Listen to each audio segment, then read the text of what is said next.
Chapter 61. D'Artagnan hits on a plan. As night closed and they arrived at Thirsk, the four friends appeared to be entire strangers to one another, and indifferent to the precautions taken for guarding the king. They withdrew to a private house, and as they had reason every moment to fear for their safety, they occupied but one room and provided an exit, which might be useful in case of an attack. The lackeys were sent to their several posts, except that Grimaud lay on a truss of straw across the doorway. D'Artagnan was thoughtful, and seemed for the moment to have lost his usual loquacity. Porthos, who could never see anything that was not self-evident, talked to him as usual. He replied in monosyllables, and Athos and Aramis looked significantly at one another. Next morning D'Artagnan was the first to rise. He had been down to the stables, already taken a look at the horses and given the necessary orders for the day, whilst Athos and Aramis were still in bed and Porthos snoring. At 8 o'clock the march was resumed in the same order as the night before, except that D'Artagnan left his friends, and began to renew the acquaintance which he had already struck up with Monsieur Groslow. Groslow, whom D'Artagnan's praises had greatly pleased, welcomed him with a gracious smile. "Really, sir," D'Artagnan said to him, "I am pleased to find one with whom to talk in my own poor tongue. My friend, Monsieur du Vallon, is of a very melancholy disposition, so much so, that one can scarcely get 3 words out of him all day. As for our 2 prisoners, you can imagine that they are but little in the vein for conversation." "They are hot royalists," said Groslow. "The more reason they should be sulky with us for having captured the Stuart, for whom, I hope, you're preparing a pretty trial." "Why," said Groslow, "that is just what we are taking him to London for." "And you never by any chance lose sight of him, I presume?" "I should think not, indeed. You see he has a truly royal escort." "Aye, there's no fear in the daytime, but at night? We redouble our precautions." "And what method of surveillance do you employ?" 8 men remain constantly in his room." "The deuce, he is well guarded then. But besides these 8 men, you doubtless place some guard outside." "Oh no. Just think. What would you have 2 men without arms do against 8 armed men?" "2 men? How do you mean?" "Yes, the king and his lackey." "Oh, then they allow the lackey to remain with him?" "Yes, Stuart begged this favor and Harrison consented. Under pretense that he's a king it appears he cannot dress or undress without assistance." "Really, Captain," said D'Artagnan, determined to continue on the laudatory tack on which he had commenced, "the more I listen to you the more surprised I am at the easy and elegant manner in which you speak French. You have lived 3 years in Paris? May I ask what you were doing there?" "My father, who is a merchant, placed me with his correspondent, who in turn sent his son to join our house in London." "Were you pleased with Paris, sir?" "Yes, but you are much in want of a revolution like our own, not against your king, who is a mere child, but against that Lazar of an Italian, the Queen's favorite."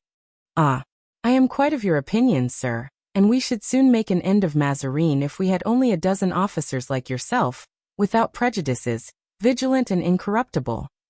"But," said the officer, "I thought you were in his service and that it was he who sent you to General Cromwell." "That is to say, I am in the king's service, and that knowing he wanted to send someone to England, I solicited the appointment, so great was my desire to know the man of genius who now governs the 3 kingdoms, so that when he proposed to us to draw our swords in honor of old England, you see how we snapped up the proposition." "Yes, I know that you charged by the side of Mordaunt." "On his right and left, sir." "Ah, there's another brave and excellent young man." "Do you know him?" asked the officer. "Yes, very well. Monsieur du Vallon and myself came from France with him." "It appears, too, you kept him waiting a long time at Boulogne." "What would you have? I was like you, and had a king in keeping." "Aha," said Groslow, "what king?" "Our own, to be sure, the little one, Louis XIV. "And how long had you to take care of him?" 3 nights, and by my troth I shall always remember those 3 nights with a certain pleasure." "How do you mean?" "I mean that my friends, officers in the Guards and Musketeers, came to keep me company and we passed the night in feasting, drinking, dicing." "Ah, true," said the Englishman with a sigh. "You Frenchmen are born boon companions. And don't you play too, when you are on guard?" "Never," said the Englishman. In that case you must be horribly bored, and have my sympathy. The fact is, I look to my turn for keeping guard with horror. It's tiresome work to keep awake a whole night. Yes, but with a jovial partner and dice, and guineas clinking on the cloth, the night passes like a dream. You don't like playing then? On the contrary, I do. Lansquenet, for instance? Devoted to it. I used to play almost every night in France. And since your return to England? I have not handled a card or dice box. I sincerely pity you, said D'Artagnan, with an air of profound compassion. Look here, said the Englishman. Well, tomorrow I am on guard. In Stuart's room? Yes. Come and pass the night with me. Impossible. Impossible. Why so? I play with Monsieur du Vallon every night. Sometimes we don't go to bed at all. Well, what of that? Why, he would be annoyed if I did not play with him. Does he play well? I have seen him lose as much as 2,000 pistoles, laughing all the while till the tears rolled down. Bring him with you then. But how about our prisoners? Let your servants guard them. Yes, and give them a chance of escaping, said D'Artagnan.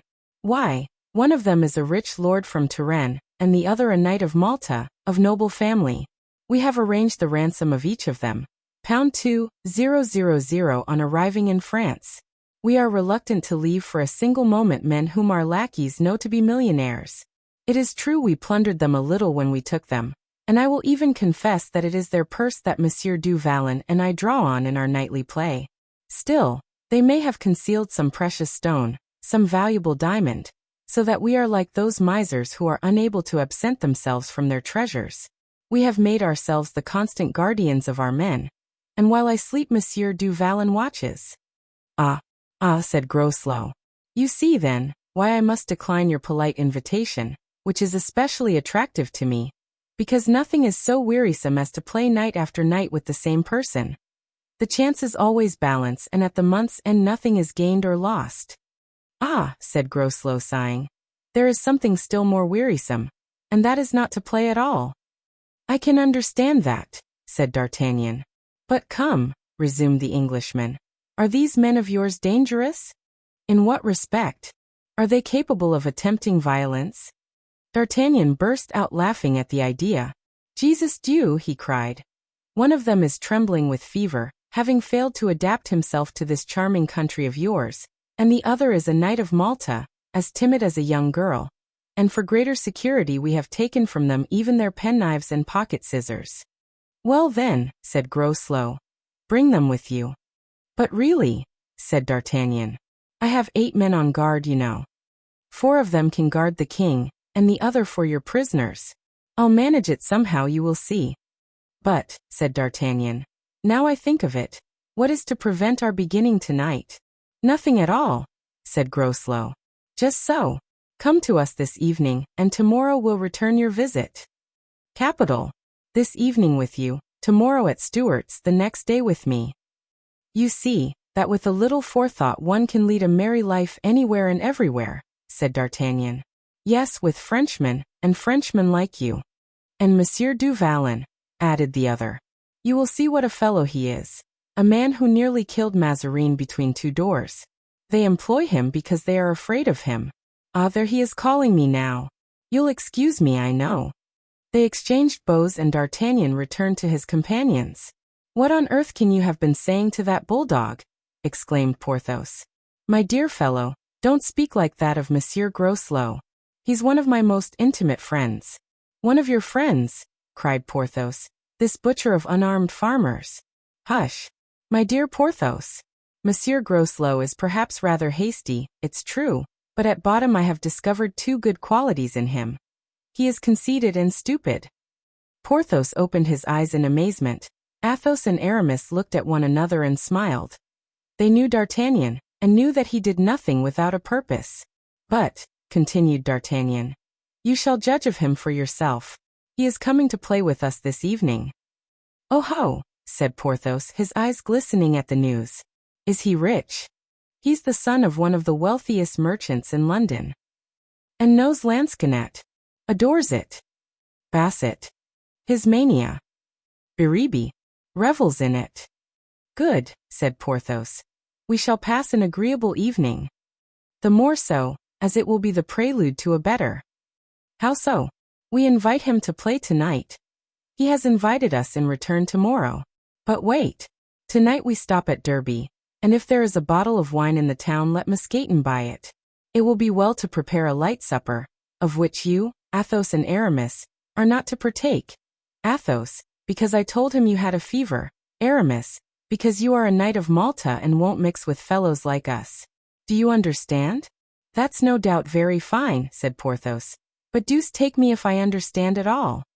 Porthos, my friend, you know I am descended on the father's side from the prophets and on the mother's from the sibyls, and that I only speak in parables and riddles. Let those who have ears hear and those who have eyes see. I can tell you nothing more at present. Go ahead, my friend, said Athos. I am sure that whatever you do is well done. And you, Aramis, are you of that opinion? Entirely so, my dear D'Artagnan. Very good, said D'Artagnan. Here indeed are true believers. It is a pleasure to work miracles before them. They are not like that unbelieving Porthos, who must see and touch before he will believe. The fact is, said Porthos with an air of finesse, I am rather incredulous. D'Artagnan gave him playful buffet on the shoulder, and as they had reached the station where they were to breakfast, the conversation ended there. At 5 in the evening they sent Musketeer on before as agreed upon. Blaisois went with him. In crossing the principal street in Derby, the four friends perceived Blaisois standing in the doorway of a handsome house. It was there a lodging was prepared for them. At the hour agreed upon, Groslow came. D'Artagnan received him as he would have done a friend of 20 years' standing. Porthos scanned him from head to foot and smiled when he discovered that in spite of the blow he had administered to Parry's brother, he was not nearly so strong as himself. Athos and Aramis suppressed as well as they could the disgust they felt in the presence of such coarseness and brutality. In short, Groslow seemed to be pleased with his reception. Athos and Aramis kept themselves to their role. At midnight they withdrew to their chamber, the door of which was left open on the pretext of kindly consideration. Furthermore, D'Artagnan went with them, leaving Porthos at play with Groslow. Porthos gained 50 pistoles from Groslow, and found him a more agreeable companion than he had at first believed him to be.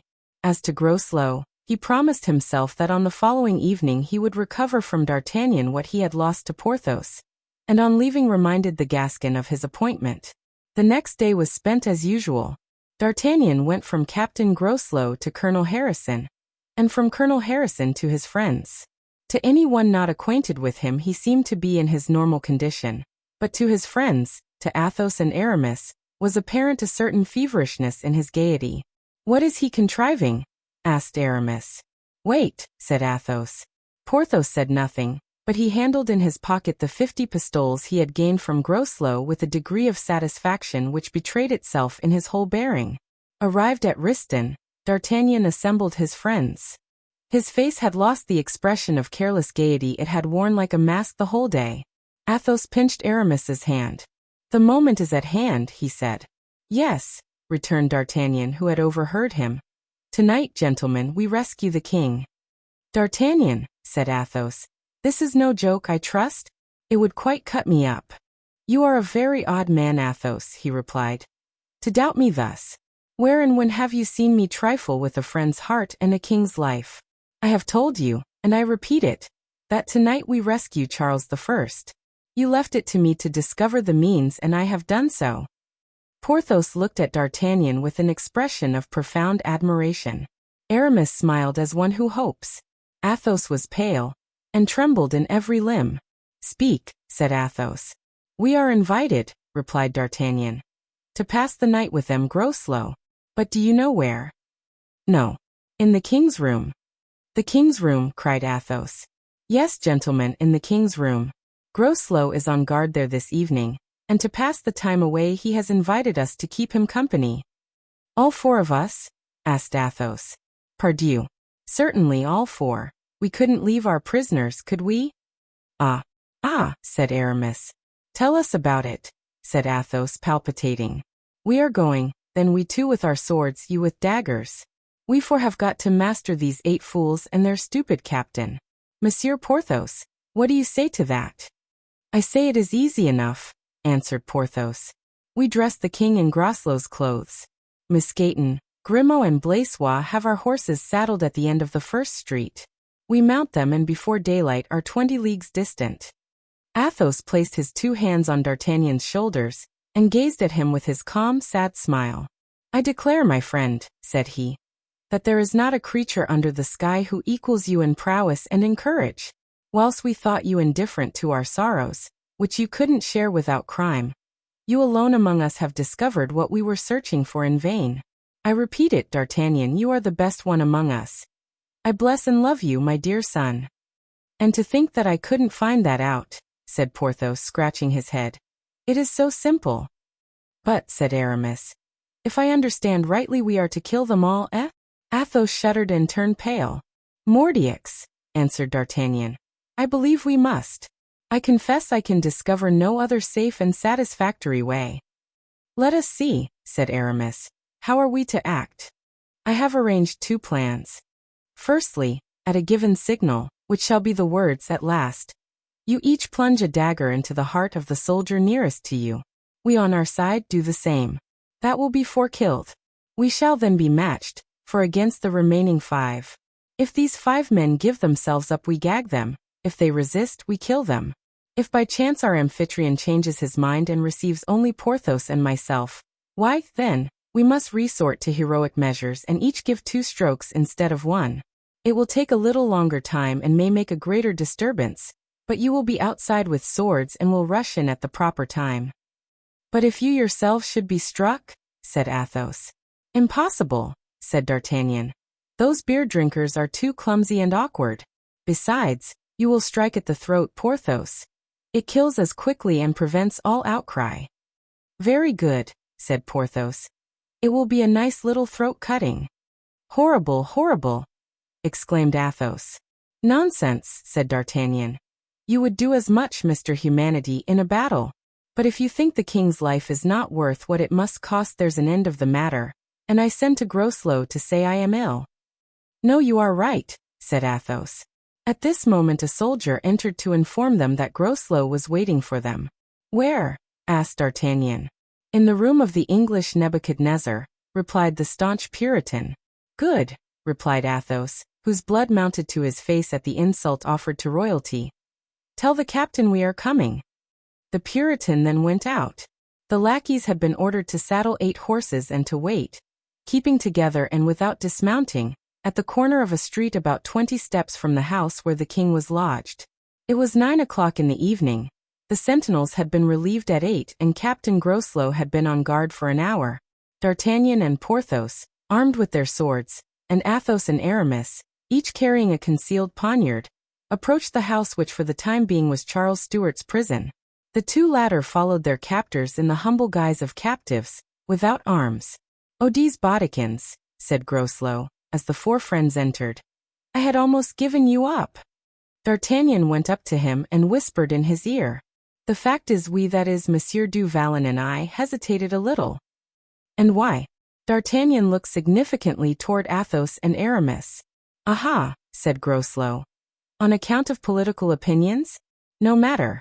On the contrary," he added, laughing. "If they want to see their steward, they shall see him." "Are we to pass the night in the king's room?" asked D'Artagnan. "No, but in the one next to it. And as the door will remain open, it comes to the same thing. Have you provided yourself with money? I assure you I intend to play the devil's game tonight." D'Artagnan rattled the gold in his pockets. "Very good," said Groslow, and opened the door of the room. "I will show you the way," and he went in first. D'Artagnan turned to look at his friends.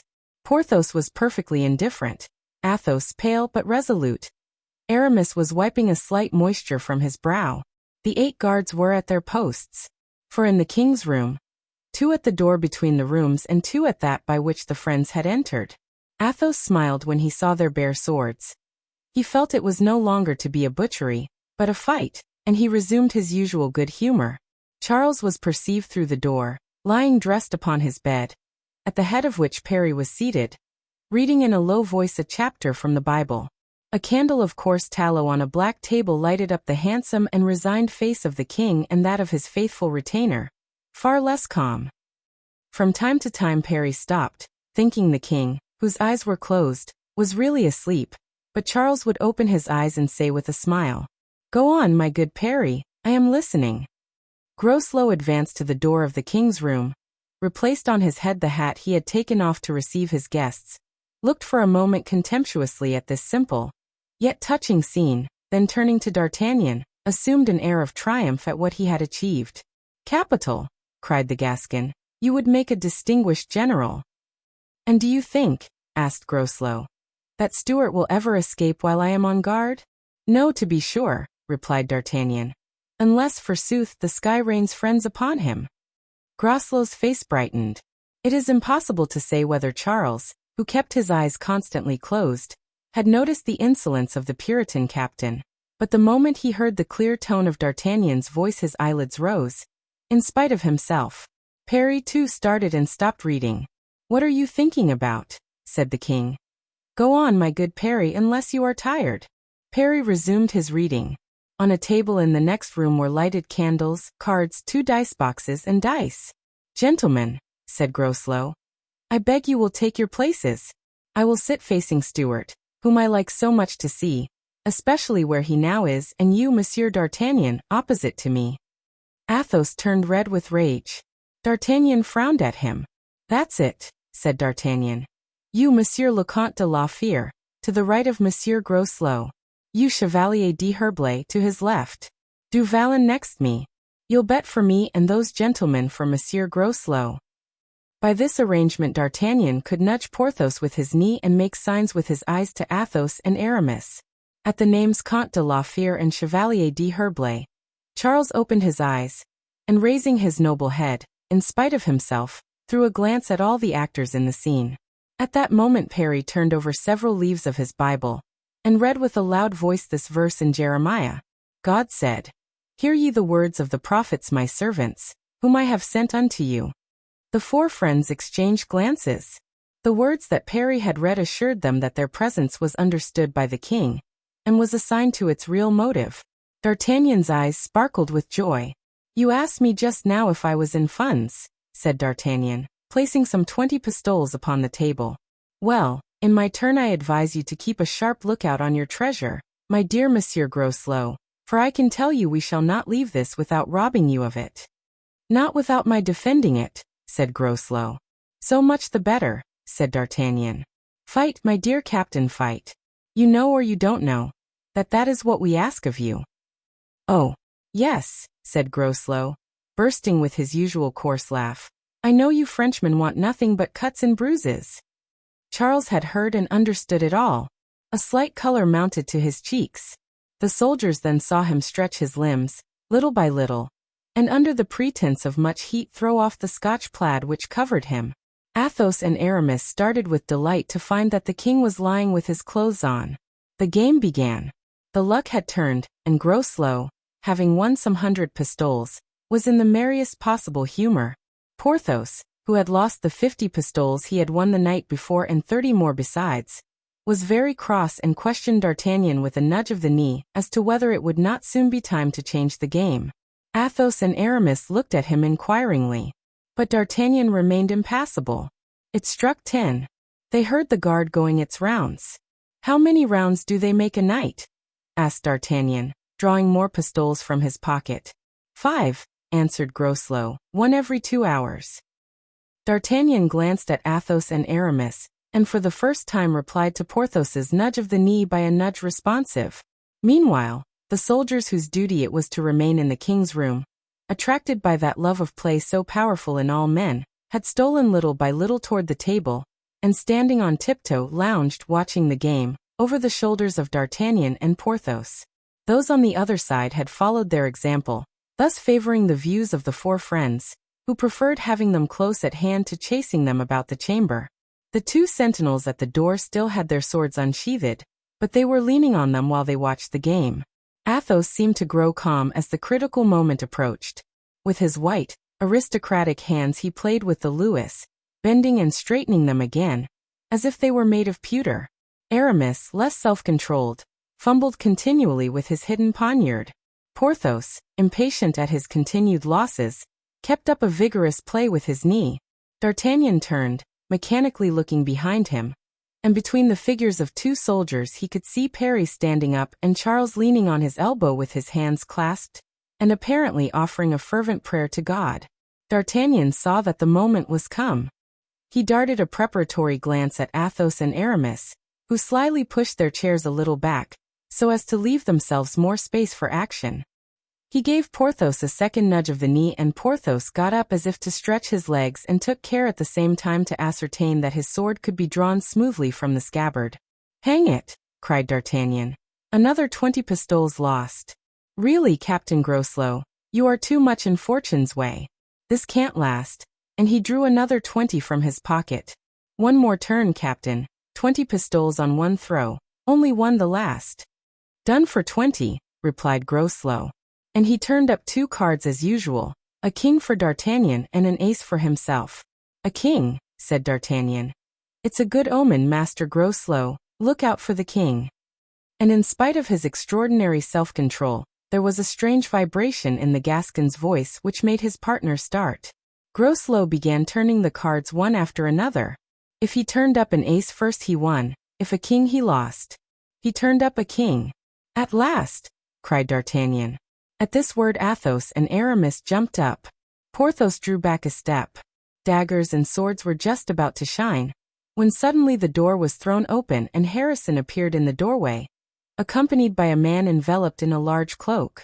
Behind this man could be seen the glistening muskets of half a dozen soldiers. Groslow jumped up, ashamed at being surprised in the midst of wine, cards, and dice. But Harrison paid not the least attention to him, and entering the king's room, followed by his companion, "Charles Stuart," said he, "an order has come to conduct you to London without stopping day or night. Prepare yourself, then, to start at once." "And by whom is this order given?" asked the king. "By General Oliver Cromwell. And here is Mr. Mordaunt, who has brought it and is charged with its execution." "Mordaunt," muttered the 4 friends, exchanging glances. D'Artagnan swept up the money that he and Porthos had lost and buried it in his huge pocket. Athos and Aramis placed themselves behind him. At this movement Mordaunt turned around, recognized them, and uttered an exclamation of savage delight. "I'm afraid we are prisoners," whispered D'Artagnan to his friend. "Not yet," replied Porthos. "Colonel, cried Mordaunt, "you are betrayed. These 4 Frenchmen have escaped from Newcastle, and no doubt want to carry off the king. Arrest them." "Ah, my young man," said D'Artagnan, drawing his sword, "that is an order sooner given than executed. Fly, friends, fly," he added, whirling his sword around him. The next moment he darted to the door and knocked down 2 of the soldiers who guarded it, before they had time to cock their muskets. Athos and Aramis followed him. Porthos brought up the rear, and before soldiers, officers, or colonel had time to recover their surprise, all 4 were in the street. "Fire!" cried Mordaunt. "Fire upon them!" 3 or 4 shots were fired, but with no other result than to show the 4 fugitives turning the corner of the street safe and sound. The horses were at the place fixed upon, and they leaped lightly into their saddles. "Forward!" cried D'Artagnan, "and spur for your dear lives." They galloped away and took the road they had come by in the morning, namely, in the direction toward Scotland. A few hundred yards beyond the town D'Artagnan drew rein. "Halt!" he cried. "This time we shall be pursued. We must let them leave the village and ride after us on the northern road, and when they have passed we will take the opposite direction." There was a stream close by and a bridge across it. D'Artagnan led his horse under the arch of the bridge. The others followed. 10 minutes later they heard the rapid gallop of a troop of horsemen. A few minutes more, and the troop passed over their heads. Chapter 62. London. As soon as the noise of the hoofs was lost in the distance, D'Artagnan remounted the bank of the stream and scoured the plain, followed by his 3 friends, directing their course, as well as they could guess, toward London. "This time," said D'Artagnan, when they were sufficiently distant to proceed at a trot, "I think all is lost and we have nothing better to do than to reach France. What do you say, Athos, to that proposition? Isn't it reasonable?" "Yes, dear friend," Athos replied. "But you said a word the other day that was more than reasonable. It was noble and generous. You said, 'Let us die here.' I recall to you that word. Oh, said Porthos, death is nothing. It isn't death that can disquiet us, since we don't know what it is. What troubles me is the idea of defeat. As things are turning out, I foresee that we must give battle to London, to the provinces, to all England, and certainly in the end we can't fail to be beaten. We ought to witness this great tragedy even to its last scene, said Athos. Whatever happens, let us not leave England before the crisis. Don't you agree with me, Aramis? Entirely, my dear Count. Then too, I confess I should not be sorry to come across Mordaunt again. It appears to me that we have an account to settle with him, and that it is not our custom to leave a place without paying our debts, of this kind at least. Ah, that's another thing, said D'Artagnan, and I should not mind waiting in London a whole year for a chance of meeting this Mordaunt in question. Only let us lodge with someone on whom we can count, for I imagine, just now, that Noel Cromwell would not be inclined to trifle with us. Athos, do you know any inn in the whole town where one can find white sheets, roast beef reasonably cooked, and wine which is not made of hops and gin? I think I know what you want, replied Athos. De Winter took us to the house of a Spaniard, who, he said, had become naturalized as an Englishman by the guineas of his new compatriots. What do you say to it, Aramis? Why, the idea of taking quarters with Señor Perez seems to me very reasonable, and for my part one agree to it. We will invoke the remembrance of that poor De Winter, for whom he seemed to have a great regard. We will tell him that we have come as amateurs to see what is going on. We will spend with him a guinea each per day, and I think that by taking all these precautions we can be quite undisturbed. You forget, Aramis, one precaution of considerable importance. What is that? The precaution of changing our clothes. Changing our clothes, exclaimed Porthos. I don't see why, we are very comfortable in those we wear. To prevent recognition, said D'Artagnan. Our clothes have a cut which would proclaim the Frenchman at first sight. Now, I don't set sufficient store on the cut of my jerkin to risk being hung at Tyburn or sent for change of scene to the Indies. I shall buy a chestnut-colored suit. I've remarked that your Puritans revel in that color. But can you find your man? Said Aramis to Athos. Oh, to be sure, yes. He lives at the Bedford Tavern, Greenhall Street. Besides, I can find my way about the city with my eyes shut. I wish we were already there, said D'Artagnan, and my advice is that we reach London before daybreak, even if we kill our horses. Come on then, said Athos, for unless I am mistaken in my calculations we have only 8 or 10 leagues to go. The friends urged on their horses and arrived, in fact, at about 5 o'clock in the morning. They were stopped and questioned at the gate by which they sought to enter the city, but Athos replied, in excellent English, that they had been sent forward by Colonel Harrison to announce to his colleague, Monsieur Bridge, the approach of the king. That reply led to several questions about the king's capture, and Athos gave details so precise and positive that if the gatekeepers had any suspicions they vanished completely. The way was therefore open to the 4 friends with all sorts of Puritan congratulations. Athos was right. He went direct to the Bedford Tavern, and the host, who recognized him, was delighted to see him again with such a numerous and promising company. Though it was scarcely daylight, our 4 travelers found the town in a great bustle, owing to the reported approach of Harrison and the king. The plan of changing their clothes was unanimously adopted. The landlord sent out for every description of garment, as if he wanted to fit up his wardrobe. Athos chose a black coat, which gave him the appearance of a respectable citizen. Aramis, not wishing to part with his sword, selected a dark blue cloak of a military cut. Porthos was seduced by a wine-colored doublet and sea-green breeches.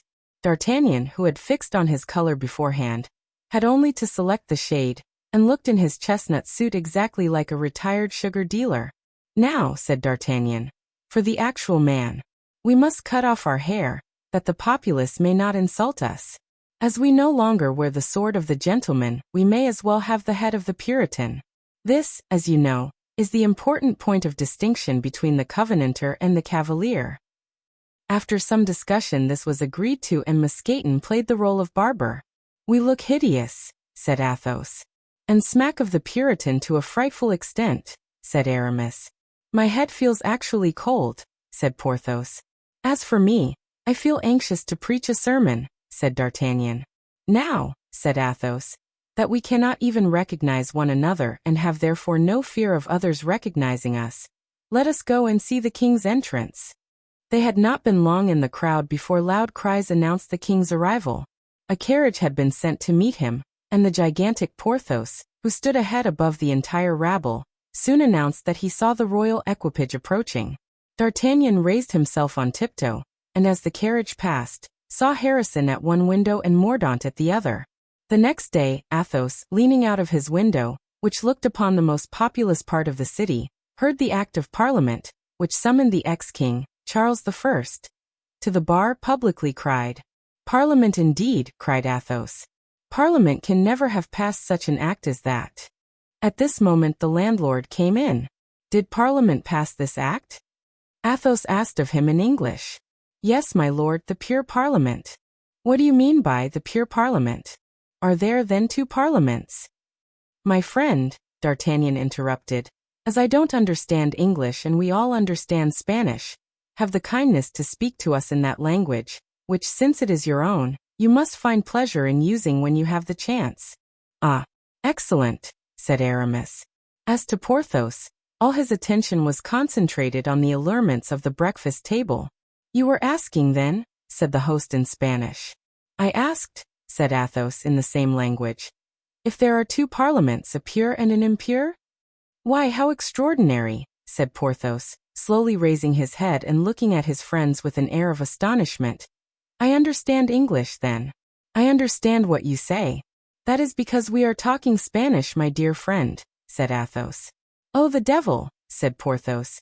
"I am sorry for that. It would have been one language more." "When I speak of the pure Parliament," resumed the host, "I mean the one which Colonel Bridge has weeded." "Ah, really," said D'Artagnan. "These people are very ingenious. When I go back to France I must suggest some such convenient course to Cardinal Mazarin and the coadjutor. One of them will weed the Parliament in the name of the court, and the other in the name of the people, and then there won't be any Parliament at all." "And who is this Colonel Bridge?" asked Aramis. "And how does he go to work to weed the Parliament?" "Colonel Bridge," replied the Spaniard, "is a retired wagoner, a man of much sense, who made one valuable observation whilst driving his team, namely, that where there happened to be a stone on the road, it was much easier to remove the stone than try and make the wheel pass over it. Now, of 251 members who composed the Parliament, there were 191 who were in the way, and might have upset his political wagon. He took them up, just as he formerly used to take up the stones from the road, and threw them out of the house." "Neat," remarked D'Artagnan. "Very. And all these 191 were royalists?" asked Athos. "Without doubt, senor. And you understand that they would have saved the king?" "To be sure," said Porthos with majestic common sense. "They were in the majority." "And you think," said Aramis, "he will consent to appear before such a tribunal?" "He will be forced to do so," smiled the Spaniard. "Now, Athos," said D'Artagnan, "do you begin to believe that it's a ruined cause, and that what with your Harrisons, Joyces, Bridges and Cromwells, we shall never get the upper hand?" "The king will be delivered at the tribunal," said Athos. "The very silence of his supporters indicates that they are at work." D'Artagnan shrugged his shoulders. "But," said Aramis, "if they dare to condemn their king, it can only be to exile or imprisonment." D'Artagnan whistled a little air of incredulity. "We shall see," said Athos. "For we shall go to the sittings, I presume." "You will not have long to wait," said the landlord. "They begin tomorrow." "So then they drew up the indictments before the king was taken?" "Of course," said D'Artagnan. "They began the day he was sold." "And you know," said Aramis, "that it was our friend Mordaunt who made, if not the bargain, at least the overtures." "And you know," added D'Artagnan, "that whenever I catch him I will kill him, this Mordaunt." "And I too," exclaimed Porthos. "And I too," added Aramis. "Touching unanimity," cried D'Artagnan, "which well becomes good citizens like us. Let us take a turn around the town, and imbibe a little fog." "Yes," said Porthos, "'twill be at least a little change from beer." Chapter 63. The Trial. The next morning King Charles I was hailed by a strong guard before the high court which was to judge him. All London was crowding to the doors of the house. The throng was terrific, and it was not till after much pushing and some fighting that our friends reached their destination. When they did so, they found the 3 lower rows of benches already occupied, but being anxious not to be too conspicuous, all, with the exception of Porthos, who had a fancy to display his red doublet, were quite satisfied with their places, the more so as chance had brought them to the center of their row, so that they were exactly opposite the armchair prepared for the royal prisoner. Toward 11 o'clock the king entered the hall, surrounded by guards, but wearing his head covered, and with a calm expression turned to every side with a look of complete assurance, as if he were there to preside at an assembly of submissive subjects, rather than to meet the accusations of a rebel court. The judges, proud of having a monarch to humiliate, evidently prepared to enjoy the right they had arrogated to themselves, and sent an officer to inform the king that it was customary for the accused to uncover his head. Charles, without replying a single word, turned his head in another direction and pulled his felt hat over it. Then when the officer was gone he sat down in the armchair opposite the president, and struck his boots with a little cane which he carried in his hand. Parry, who accompanied him, stood behind him. D'Artagnan was looking at Athos, whose face betrayed all those emotions which the king, possessing more self-control, had banished from his own. This agitation in one so cold and calm as Athos frightened him. "I hope," he whispered to him, "that you will follow His Majesty's example and not get killed for your folly in this den." "Set your mind at rest," replied Athos. "Aha!" continued D'Artagnan. "It is clear that they are afraid of something or other. For look, the sentinels are being reinforced. They had only halberds before, now they have muskets.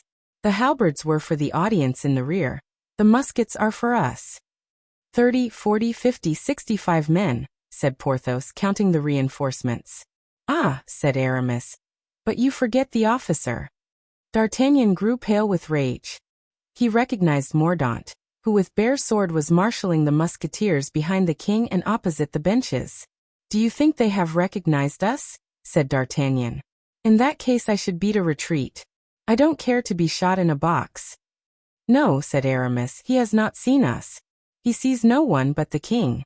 Mon Dieu, how he stares at him, the insolent dog. Does he hate His Majesty as much as he does us?" "Pardy," answered Athos, "we only carried off his mother. The king has spoiled him of his name and property." "True," said Aramis, "but silence. The president is speaking to the king." "Stuart," Bradshaw was saying, "listen to the roll call of your judges and address to the court any observations you may have to make." The king turned his head away, as if these words had not been intended for him.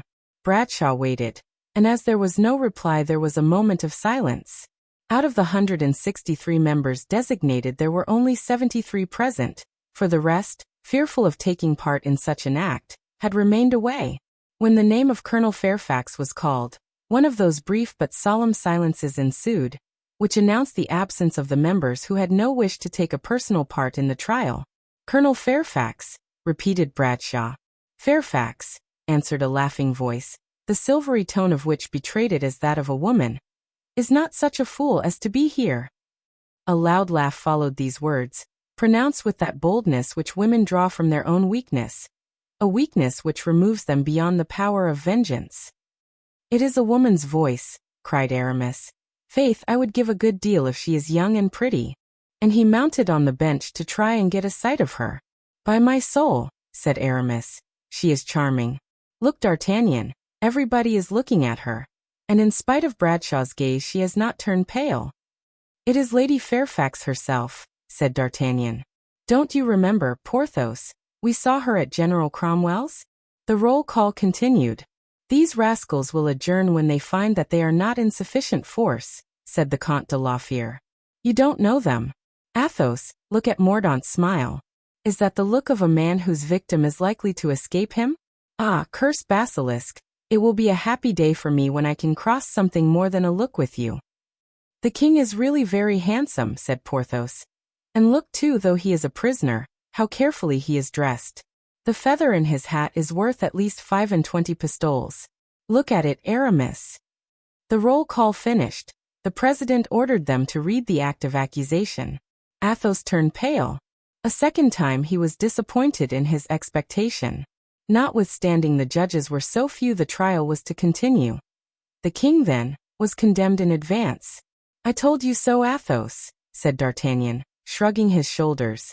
"Now take your courage in both hands and hear what this gentleman in black is going to say about his sovereign, with full license and privilege." Never till then had a more brutal accusation or meaner insults tarnished kingly majesty. Charles listened with marked attention, passing over the insults, noting the grievances, and when hatred overflowed all bounds and the accuser turned executioner beforehand, replying with a smile of lofty scorn.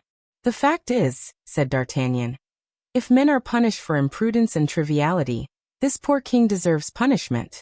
But it seems to me that that which he is just now undergoing is hard enough." "In any case," Aramis replied, "the punishment should fall not on the king but on his ministers, for the first article of the Constitution is, 'The king can do no wrong.'" "As for me," thought Porthos, giving Mordaunt his whole attention, "were it not for breaking in on the majesty of the situation, I would leap down from the bench, reach Mordaunt in 3 bounds and strangle him. I would then take him by the feet and knock the life out of these wretched musketeers who parody the Musketeers of France.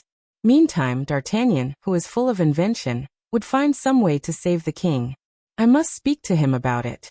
As to Athos, his face aflame, his fists clenched, his lips bitten till they bled, he sat there foaming with rage at that endless parliamentary insult, and that long-enduring royal patience. The inflexible arm and steadfast heart had given place to a trembling hand and a body shaken by excitement. At this moment the accuser concluded with these words: "The present accusation is preferred by us in the name of the English people."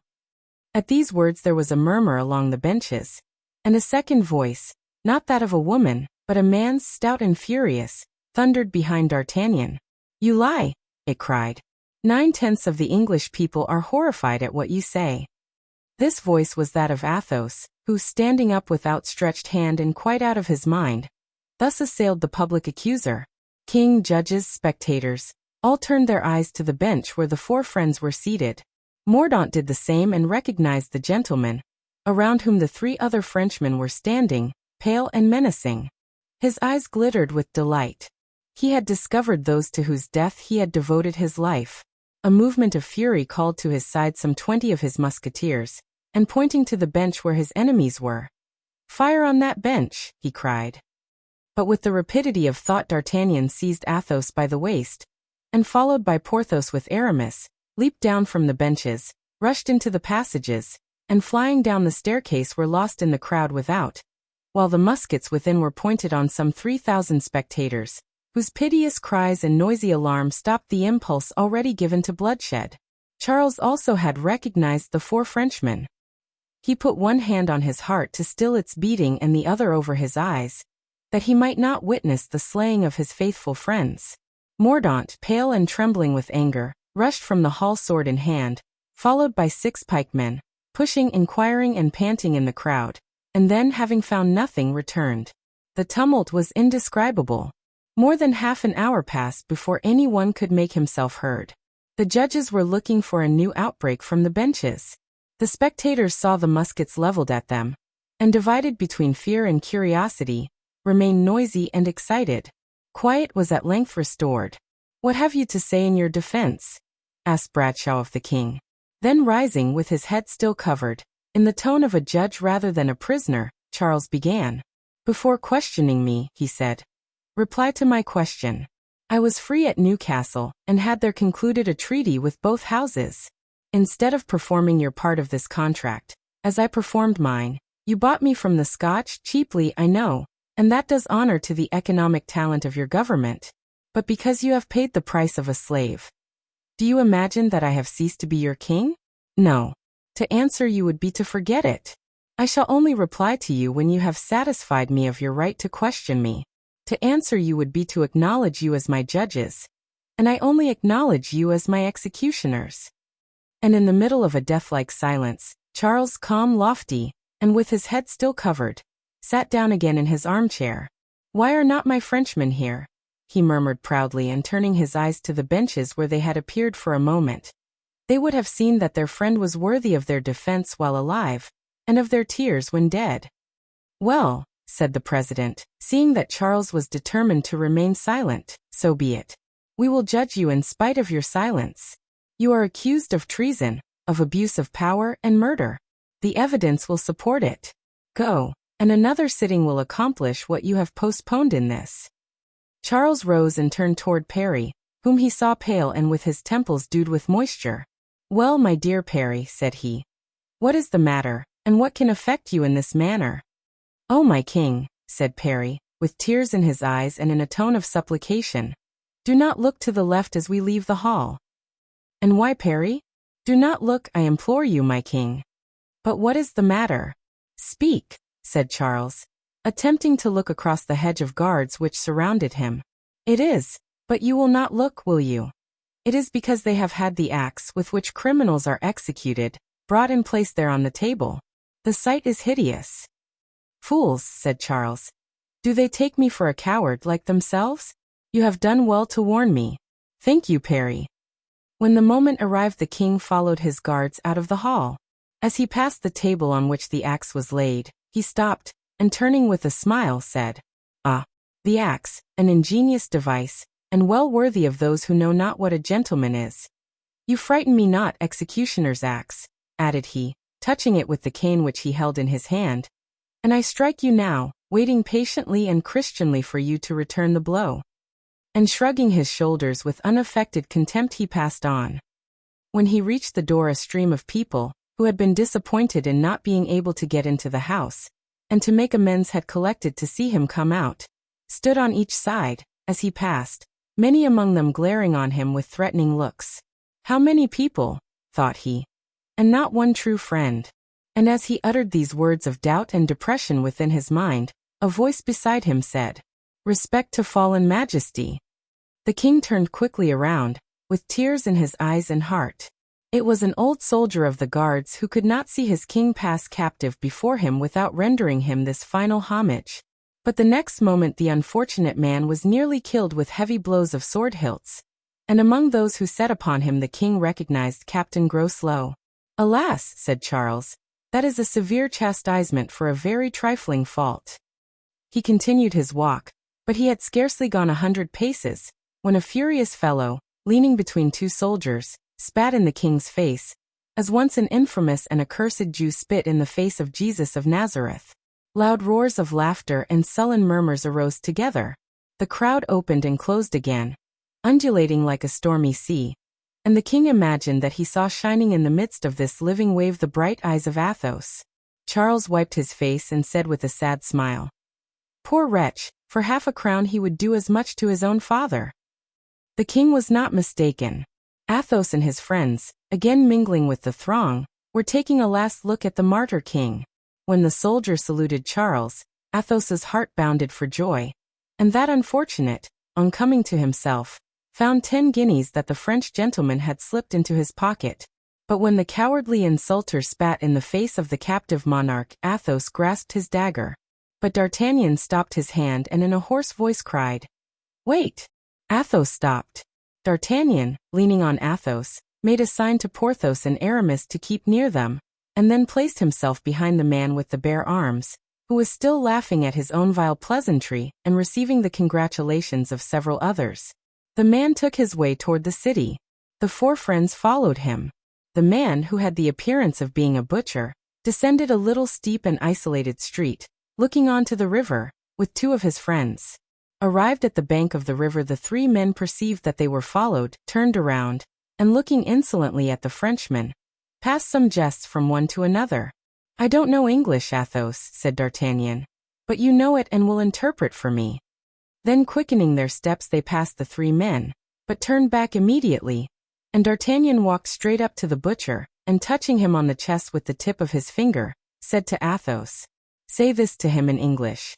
You are a coward. You have insulted a defenseless man. You have befouled the face of your king. You must die. Athos, pale as a ghost, repeated these words to the man, who, seeing the bodeful preparations that were making, put himself in an attitude of defense. Aramis at this movement drew his sword. No, cried D'Artagnan, no steel. Steel is for gentlemen. And seizing the butcher by the throat, Porthos, said he, Kill this fellow for me with a single blow." Porthos raised his terrible fist, which whistled through the air like a sling, and the portentous mass fell with a smothered crash on the insulter's skull and crushed it. The man fell like an ox beneath the poleaxe. His companions, horror-struck, could neither move nor cry out. "Tell them this, Athos," resumed D'Artagnan. "Thus shall all die who forget that a captive man is sacred and that a captive king doubly represents the Lord." Athos repeated D'Artagnan's words. The fellows looked at the body of their companion, swimming in blood, and then recovering voice and legs together, ran screaming off. "Justice is done," said Porthos, wiping his forehead. "And now," said D'Artagnan to Athos, "entertain no further doubts about me. I undertake all that concerns the king." Chapter 64. Whitehall. The Parliament condemned Charles to death, as might have been foreseen. Political judgments are generally vain formalities, for the same passions which give rise to the accusation ordain to the condemnation. Such is the atrocious logic of revolutions. Although our friends were expecting that condemnation, it filled them with grief. D'Artagnan, whose mind was never more fertile in resources than in critical emergencies, swore again that he would try all conceivable means to prevent the denouement of the bloody tragedy. But by what means? As yet he could form no definite plan. All must depend on circumstances. Meanwhile, it was necessary at all hazards, in order to gain time, to put some obstacle in the way of the execution on the following day, the day appointed by the judges. The only way of doing that was to cause the disappearance of the London executioner. The headsman out of the way, the sentence could not be executed. True, they could send for the headsman of the nearest town, but at least a day would be gained, and a day might be sufficient for the rescue. D'Artagnan took upon himself that more than difficult task. Another thing, not less essential, was to warn Charles Stuart of the attempt to be made, so that he might assist his rescuers as much as possible, or at least do nothing to thwart their efforts. Aramis assumed that perilous charge. Charles Stuart had asked that Bishop Juxon might be permitted to visit him. Mordaunt had called on the bishop that very evening to apprise him of the religious desire expressed by the king, and also of Cromwell's permission. Aramis determined to obtain from the bishop, through fear or by persuasion, consent that he should enter in the bishop's place, and clad in his sacerdotal robes, the prison at Whitehall. Finally, Athos undertook to provide, in any event, the means of leaving England, in case either of failure or of success. The night having come, they made an appointment to meet at 11 o'clock at the hotel, and each started out to fulfill his dangerous mission. The palace of Whitehall was guarded by 3 regiments of cavalry, and by the fierce anxiety of Cromwell, who came and went or sent his generals or his agents continually. Alone in his usual room, lighted by 2 candles, the condemned monarch gazed sadly on the luxury of his past greatness, just as at the last hour one sees the images of life more mildly brilliant than of yore. Parry had not quitted his master, and since his condemnation had not ceased to weep. Charles, leaning on a table, was gazing at a medallion of his wife and daughter. He was waiting first for Juxon, then for martyrdom. At times he thought of those brave French gentlemen who had appeared to him from a distance of 100 leagues, fabulous and unreal, like the forms that appear in dreams. In fact, he sometimes asked himself if all that was happening to him was not a dream, or at least the delirium of a fever. He rose and took a few steps as if to rouse himself from his torpor, and went as far as the window. He saw glittering below him the muskets of the guards. He was thereupon constrained to admit that he was indeed awake, and that his bloody dream was real. Charles returned in silence to his chair, rested his elbow on the table, bowed his head upon his hand and reflected. "Alas," he said to himself, "if I only had for a confessor one of those lights of the church, whose soul has sounded all the mysteries of life, all the littlenesses of greatness, perhaps his utterance would overawe the voice that wails within my soul. But I shall have a priest of vulgar mind, whose career and fortune I have ruined by my misfortune. He will speak to me of God and death, as he has spoken to many another dying man, not understanding that this one leaves his throne to an usurper, his children to the cold contempt of public charity." And he raised the medallion to his lips. It was a dull, foggy night. A neighboring church clock slowly struck the hour. The flickering light of the 2 candles showed fitful phantom shadows in the lofty room. These were the ancestors of Charles, standing back dimly in their tarnished frames. An awful sadness enveloped the heart of Charles. He buried his brow in his hands and thought of the world, so beautiful when one is about to leave it. Of the caresses of children, so pleasing and so sweet, especially when one is parting from his children never to see them again. Then of his wife, the noble and courageous woman who had sustained him to the last moment. He drew from his breast the diamond cross and the star of the Garter which she had sent him by those generous Frenchmen.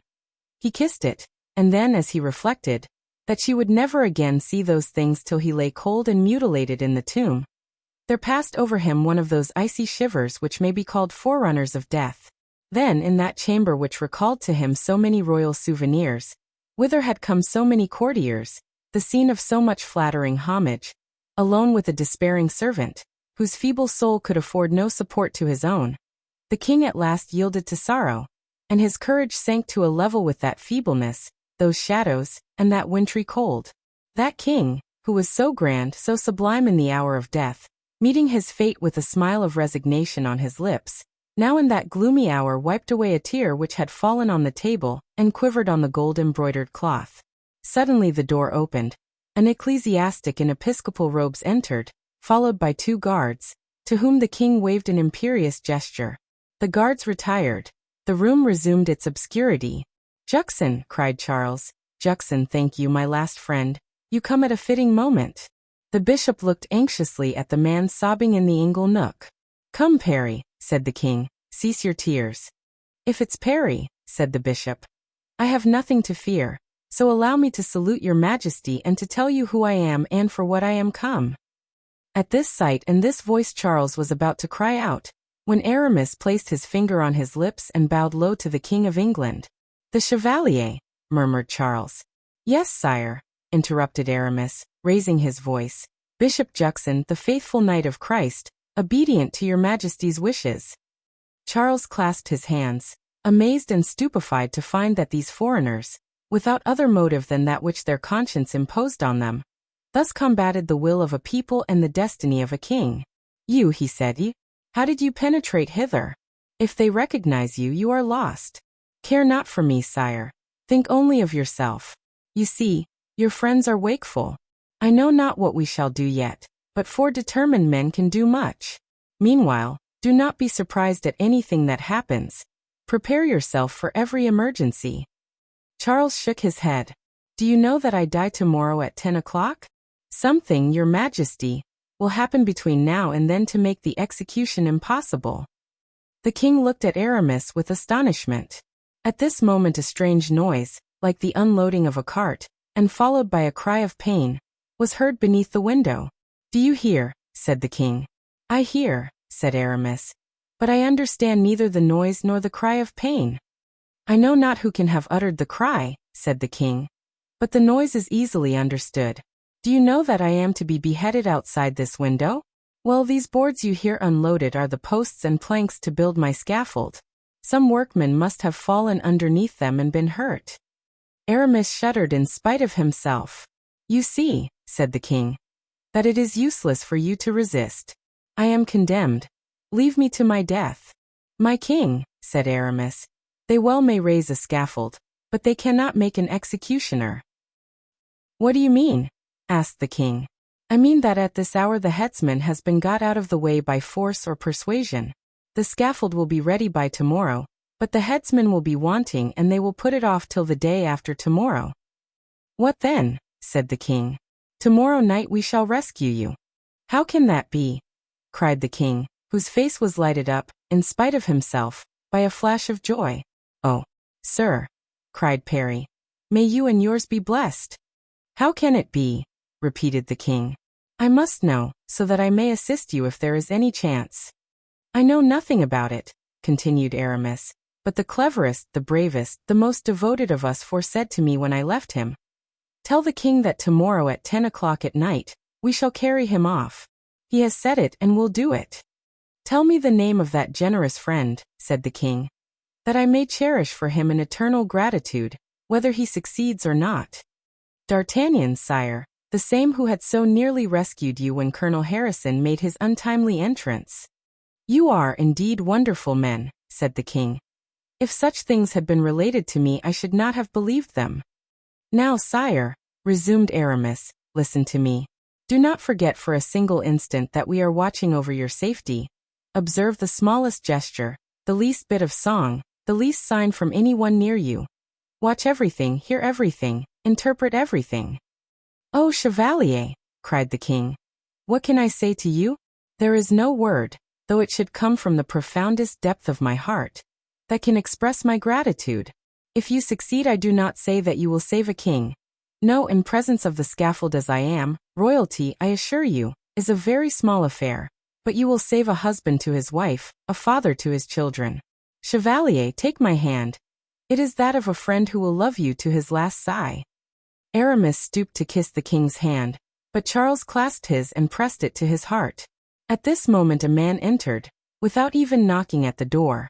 Aramis tried to withdraw his hand, but the king still held it.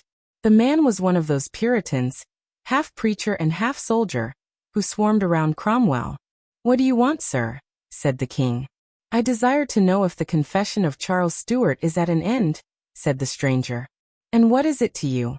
Replied the king. We are not of the same religion. All men are brothers, said the Puritan. One of my brothers is about to die and I come to prepare him. Bear with him, whispered Aramis. It is doubtless some spy.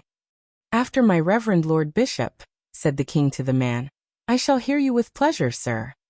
The man retired, but not before examining the supposed Juxon with an attention which did not escape the king. Chevalier, said the king, when the door was closed, I believe you are right and that this man only came here with evil intentions. Take care that no misfortune befalls you when you leave. I thank your majesty, said Aramis, but under these robes I have a coat of mail, a pistol and a dagger. Go then, sir, and God keep you. The king accompanied him to the door, where Aramis pronounced his benediction upon him, and passing through the anterooms, filled with soldiers, jumped into his carriage and drove to the bishop's palace. Juxon was waiting for him impatiently. Well, said he on perceiving Aramis, everything has succeeded as I expected. Spies, guards, satellites, all took me for you, and the king blesses you while waiting for you to bless him. May God protect you, my son, for your example has given me at the same time hope and courage. Aramis resumed his own attire, and left Juxon with the assurance that he might again have recourse to him. He had scarcely gone 10 yards in the street when he perceived that he was followed by a man, wrapped in a large cloak. He placed his hand on his dagger and stopped. The man came straight toward him. It was Porthos. My dear friend, cried Aramis. You see, we had each our mission, said Porthos. Mine was to guard you and I am doing so. Have you seen the king? Yes, and all goes well. We are to meet our friends at the hotel at 11. It was then striking 10:30 by St. Paul's. Arrived at the hotel, it was not long before Athos entered. All's well, he cried as he entered. I have hired a cedar wherry, as light as a canoe, as easy on the wing as any swallow. It is waiting for us at Greenwich, opposite the Isle of Dogs, manned by a captain and 4 men, who for the sum of £50 sterling will keep themselves at our disposition 3 successive nights. Once on board we drop down the Thames, and in 2 hours are on the open sea. In case I am killed, the captain's name is Roger and the skiff is called the Lightning. A handkerchief tied at the 4 corners is to be the signal. Next moment D'Artagnan entered. Empty your pockets, said he. I want £100, and as for my own. And he emptied them inside out. The sum was collected in a minute. D'Artagnan ran out and returned directly after. There, said he, it's done. Oof. And not without a deal of trouble, too. Has the executioner left London? Asked Athos. Ah, you see that plan was not sure enough. He might go out by one gate and return by another. Where is he then? In the cellar. The cellar? What cellar? Our landlord's, to be sure. Mousqueton is propped against the door and here's the key. Bravo, said Aramis. How did you manage it? Like everything else, with money, but it cost me dear. How much? Asked Athos. £500. And where did you get so much money? Said Athos. Had you then that sum? The Queen's famous diamond, answered D'Artagnan with a sigh. Ah, true, said Aramis. I recognized it on your finger." "You bought it back then from Monsieur de Essarts?" asked Porthos. "Yes, but it was fated that I should not keep it." "So then, we are all right as regards the executioner," said Athos. "But unfortunately every executioner has his assistant, his man, or whatever you call him." "And this one had his," said D'Artagnan. "But as good luck would have it, just as I thought I should have two affairs to manage, our friend was brought home with a broken leg. In the excess of his zeal he had accompanied the cart containing the scaffolding as far as the king's window, and one of the crossbeams fell on his leg and broke it." "Ah," cried Aramis, "that accounts for the cry I heard." "Probably," said D'Artagnan, "but as he is a thoughtful young man he promised to send 4 expert workmen in his place to help those already at the scaffold, and wrote the moment he was brought home to Master Tom Lowe, an assistant carpenter and friend of his, to go down to Whitehall, with 3 of his friends. Here's the letter he sent by a messenger, for 6 pence, who sold it to me for a guinea." "And what on earth are you going to do with it?" asked Athos. "Can't you guess, my dear Athos? You who speak English like John Bull himself, are Master Tom Lowe, we, your 3 companions. Do you understand it now?" Athos uttered a cry of joy and admiration, ran to a closet and drew forth workmen's clothes, which the 4 friends immediately put on. They then left the hotel, Athos carrying a saw, Porthos a vice, Aramis an axe and D'Artagnan a hammer and some nails. The letter from the executioner's assistant satisfied the master carpenter that those were the men he expected. Chapter 65. The Workmen. Toward midnight Charles heard a great noise beneath his window. It arose from blows of hammer and hatchet, clinking of pincers and cranching of saws. Lying dressed upon his bed, the noise awoke him with a start and found a gloomy echo in his heart. He could not endure it, and sent Parry to ask the sentinel to beg the workmen to strike more gently and not disturb the last slumber of one who had been their king. The sentinel was unwilling to leave his post, but allowed Parry to pass. Arriving at the window, Parry found an unfinished scaffold, over which they were nailing a covering of black serge. Raised to the height of 20 feet, so as to be on a level with the window, it had 2 lower stories. Parry, odious as was this sight to him, sought for those among some 8 or 10 workmen who were making the most noise, and fixed on 2 men, who were loosening the last hooks of the iron balcony. "My friends," said Parry, mounting the scaffold and standing beside them, "would you work a little more quietly? The king wishes to get asleep." One of the 2, who was standing up, was of gigantic size and was driving a pick with all his might into the wall, whilst the other, kneeling beside him, was collecting the pieces of stone. The face of the first was lost to Parry in the darkness, but as the second turned around and placed his finger on his lips, Parry started back in amazement. Very well," said the workman aloud, in excellent English. "Tell the king that if he sleeps badly tonight he will sleep better tomorrow night." These blunt words, so terrible if taken literally, were received by the other workmen with a roar of laughter. But Parry withdrew, thinking he was dreaming. Charles was impatiently awaiting his return. At the moment he re-entered, the sentinel who guarded the door put his head through the opening, curious as to what the king was doing. The king was lying on his bed, resting on his elbow. Parry closed the door and approaching the king, his face radiant with joy. "Sire," he said in a low voice, "do you know who these workmen are who are making so much noise?" "No. How would you have me know?"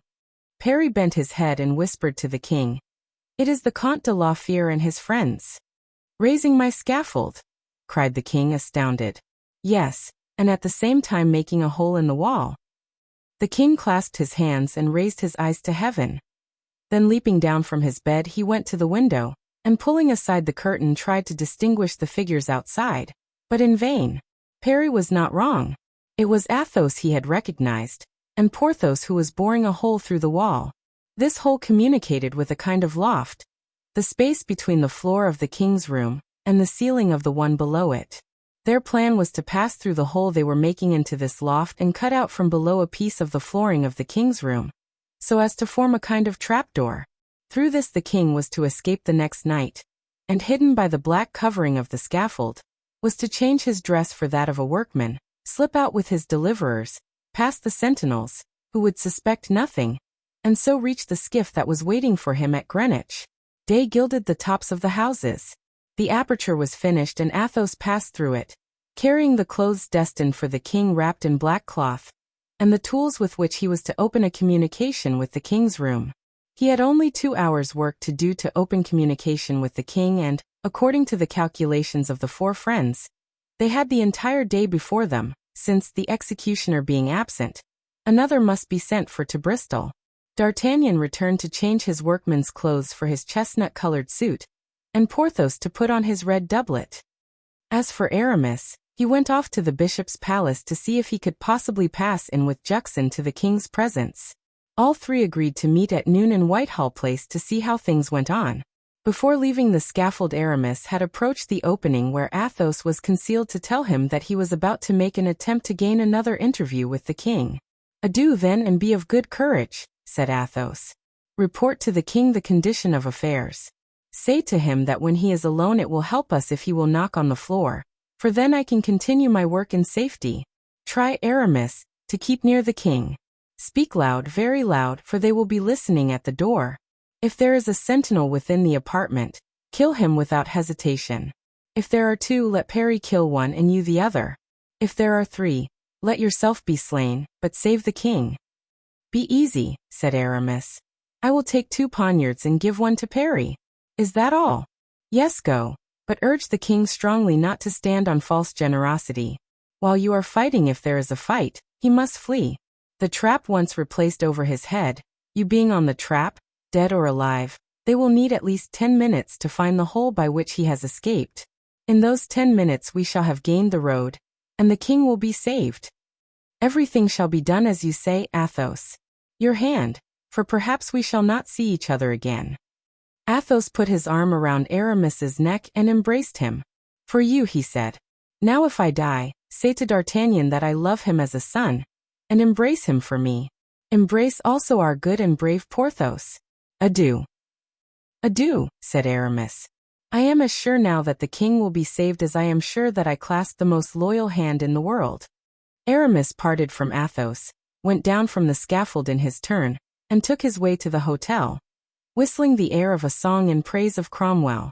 He found the other 2 friends sitting at table before a good fire, drinking a bottle of port, and devouring a cold chicken. Porthos was cursing the infamous parliamentarians. D'Artagnan ate in silence, revolving in his mind the most audacious plans. Aramis related what had been agreed upon. D'Artagnan approved with a movement of the head and Porthos with his voice. "Bravo," he said. "Besides, we shall be there at the time of the flight. What with D'Artagnan, Grimaud and Mousqueton, we can manage to dispatch 8 of them. I say nothing about Blaisois, for he is only fit to hold the horses. 2 minutes a man makes 4 minutes. Mousqueton will lose another, that's 5, and in 5 minutes we shall have galloped a quarter of a league." Aramis swallowed a hasty mouthful, gulped a glass of wine and changed his clothes. "Now," said he, "I'm off to the bishop's. Take care of the executioner, D'Artagnan." "All right. Grimaud has relieved Mousqueton, and has his foot on the cellar door." "Well, don't be inactive." "Inactive, my dear fellow? Ask Porthos. I pass my life upon my legs." Aramis again presented himself at the bishop's.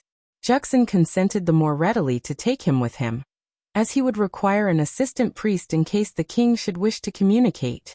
Dressed as Aramis had been the night before, the bishop got into his carriage, and the former, more disguised by his pallor and sad countenance than his deacon's dress, got in by his side. The carriage stopped at the door of the palace. It was about 9 o'clock in the morning. Nothing was changed. The ante-rooms were still full of soldiers, the passages still lined by guards. The king was already sanguine, but when he perceived Aramis his hope turned to joy. He embraced Juxon and pressed the hand of Aramis.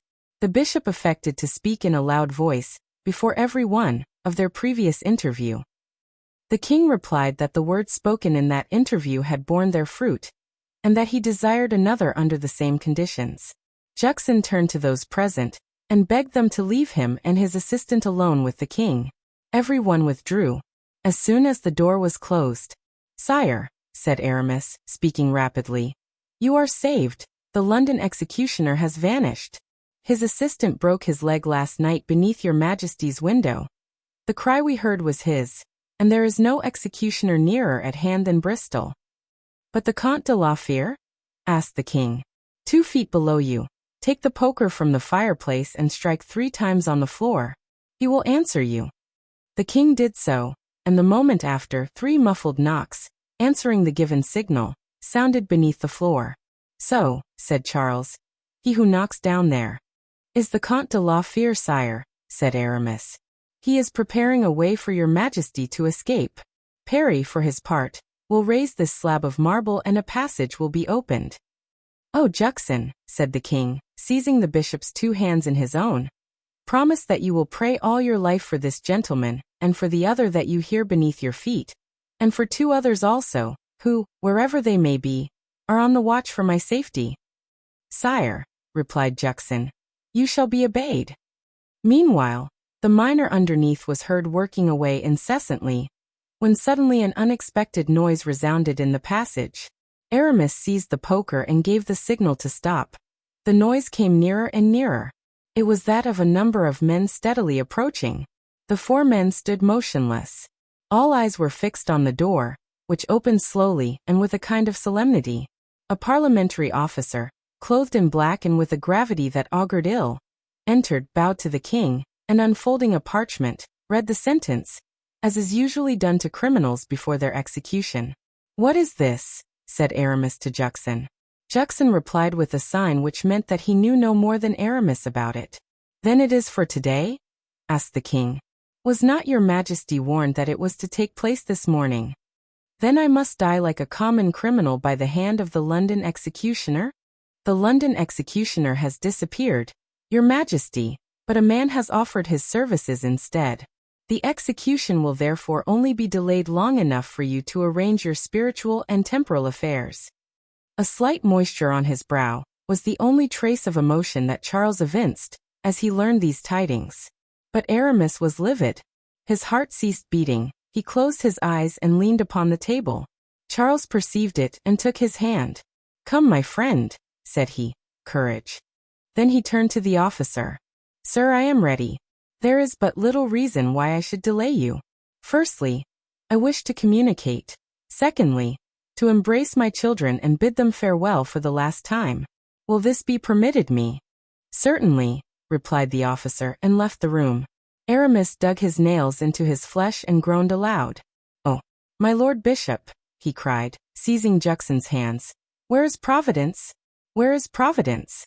"My son," replied the bishop with firmness, "you see him not because the passions of the world conceal him." "My son," said the king to Aramis, "do not take it so to heart. You ask what God is doing. God beholds your devotion and my martyrdom, and believe me, both will have their reward. Ascribe to men, then, what is happening and not to God. It is men who drive me to death. It is men who make you weep." "Yes, sire," said Aramis. "Yes, you are right. It is men whom I should hold responsible, and I will hold them responsible." "Be seated, Juxon," said the king, falling upon his knees.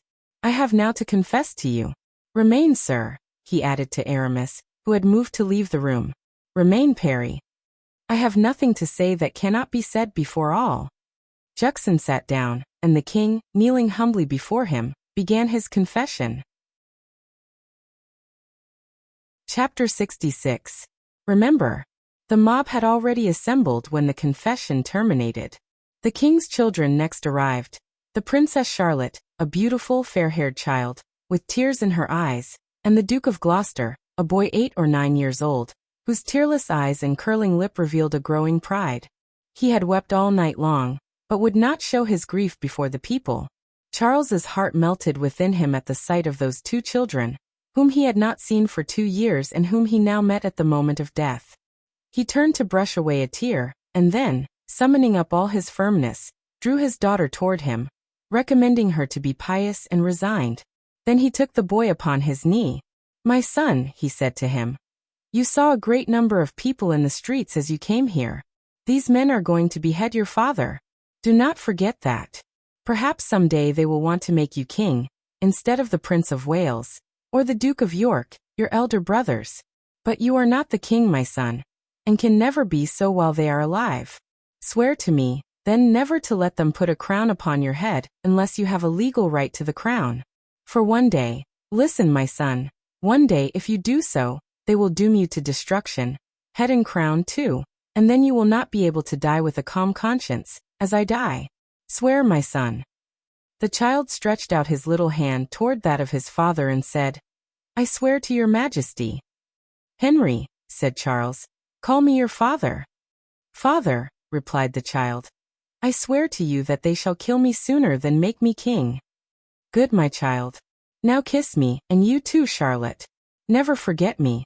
"Oh, never, never," cried both the children, throwing their arms around their father's neck. "Farewell," said Charles. "Farewell, my children. Take them away, Juxon. Their tears will deprive me of the courage to die." Juxon led them away, and this time the doors were left open. Meanwhile, Athos, in his concealment, waited in vain the signal to recommence his work. 2 long hours he waited in terrible inaction. A death-like silence reigned in the room above. At last he determined to discover the cause of this stillness. He crept from his hole and stood, hidden by the black drapery beneath the scaffold. Peeping out from the drapery, he could see the rows of halberdiers and musketeers around the scaffold, and the first ranks of the populace swaying and groaning like the sea. "What is the matter then?"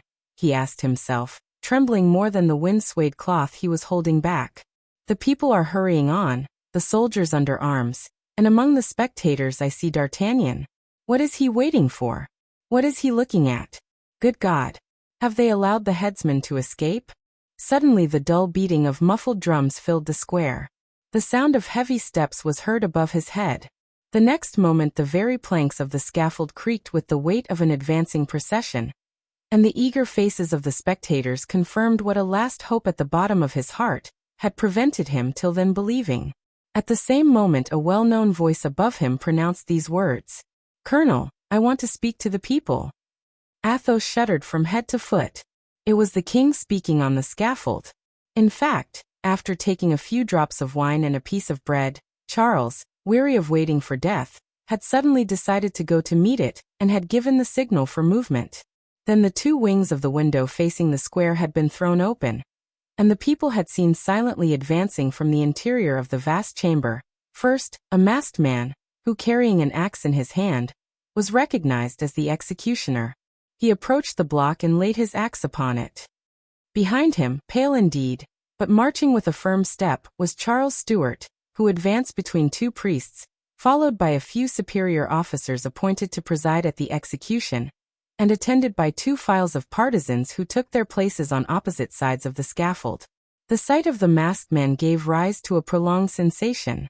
Everyone was full of curiosity as to who that unknown executioner could be who presented himself so opportunely to assure to the people the promised spectacle, when the people believed it had been postponed until the following day. All gazed at him searchingly, but they could discern nothing but a man of middle height, dressed in black, apparently of a certain age, for the end of a grey beard peeped out from the bottom of the mask that hid his features.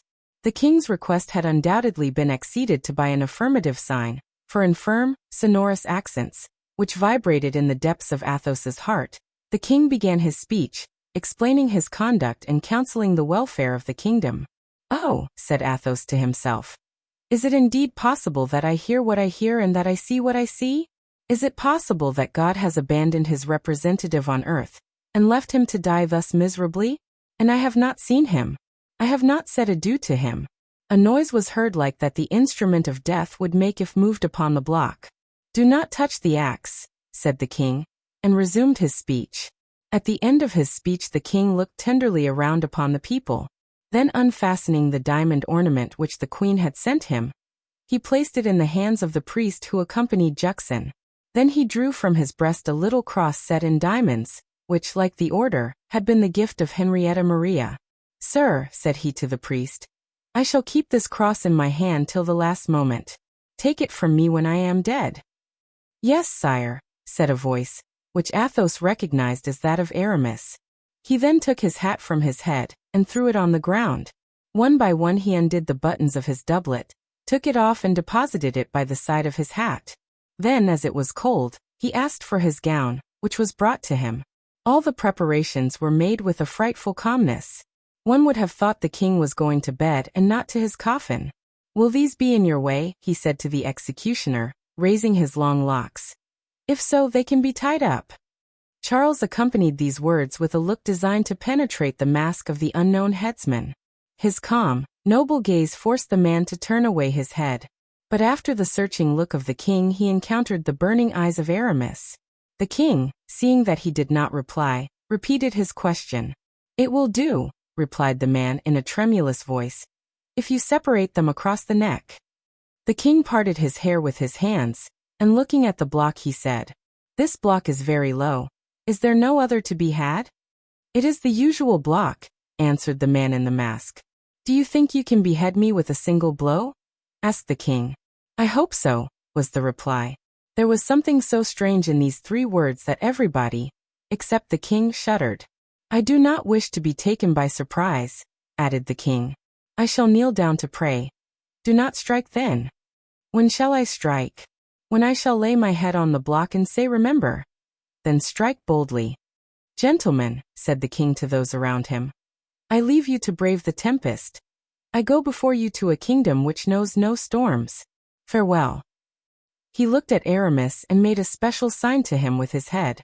"Now," he continued, "withdraw a little and let me say my prayer, I beseech you. You also stand aside," he said to the masked man. "It is only for a moment, and I know that I belong to you. But remember that you are not to strike till I give the signal." Then he knelt down, made the sign of the cross, and lowering his face to the planks, as if he would have kissed them, said in a low tone in French, "Comte de la Fere, are you there?" "Yes, your majesty," he answered, trembling. "Faithful friend, noble heart," said the king.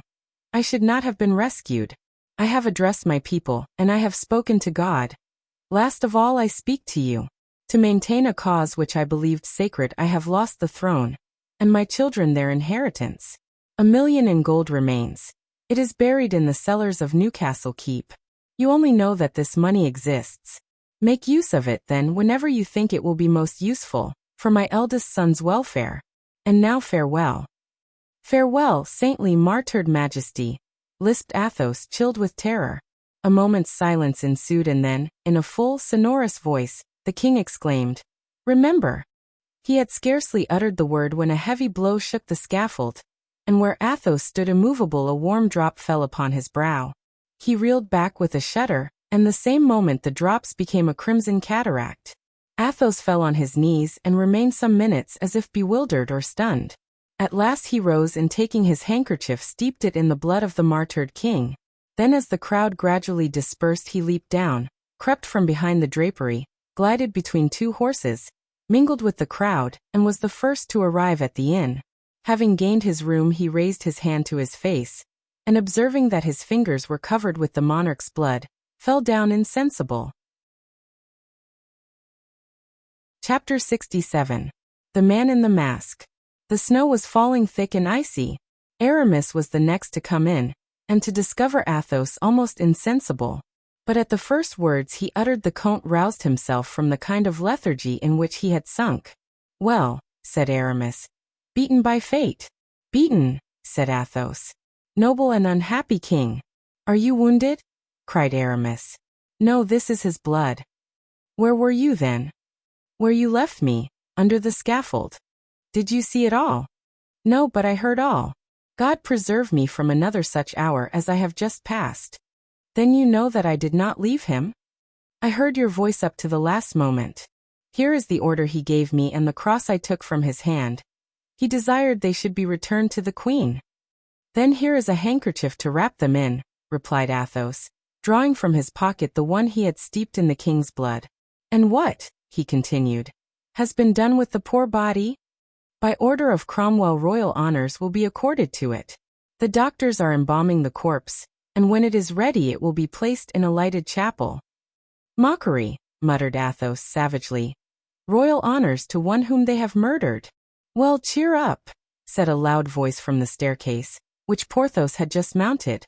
"We are all mortal, my poor friends." "You are late, my dear Porthos." "Yes, there were some people on the way who delayed me. The wretches were dancing." I took one of them by the throat and 3/4 throttled him. Just then a patrol rode up. Luckily the man I had had most to do with was some minutes before he could speak, so I took advantage of his silence to walk off. Have you seen D'Artagnan? We got separated in the crowd and I could not find him again. Oh, said Athos satirically. I saw him. He was in the front row of the crowd, admirably placed for seeing, and as on the whole the sight was curious, he probably wished to stay to the end. "A Comte de la Fere," said a calm voice, though hoarse with running. "Is it your habit to calumniate the absent?" This reproof stung Athos to the heart, but as the impression produced by seeing D'Artagnan foremost in a coarse, ferocious crowd had been very strong, he contented himself with replying, "I am not calumniating you, my friend. They were anxious about you here. I simply told them where you were. You didn't know King Charles.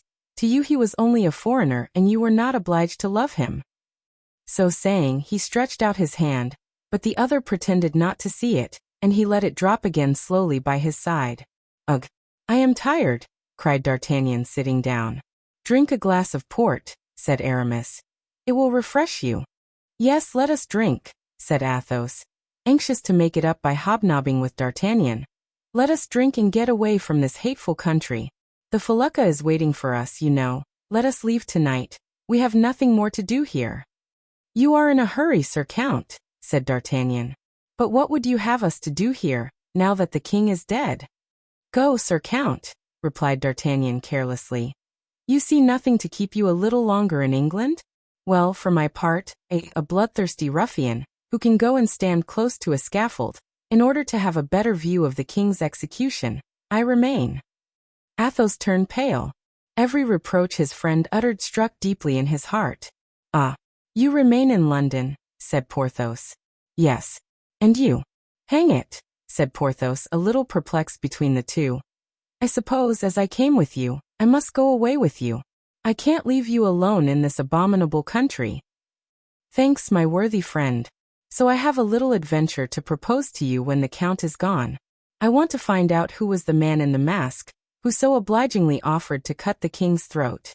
"A man in a mask?" cried Athos. "You did not let the executioner escape, then?"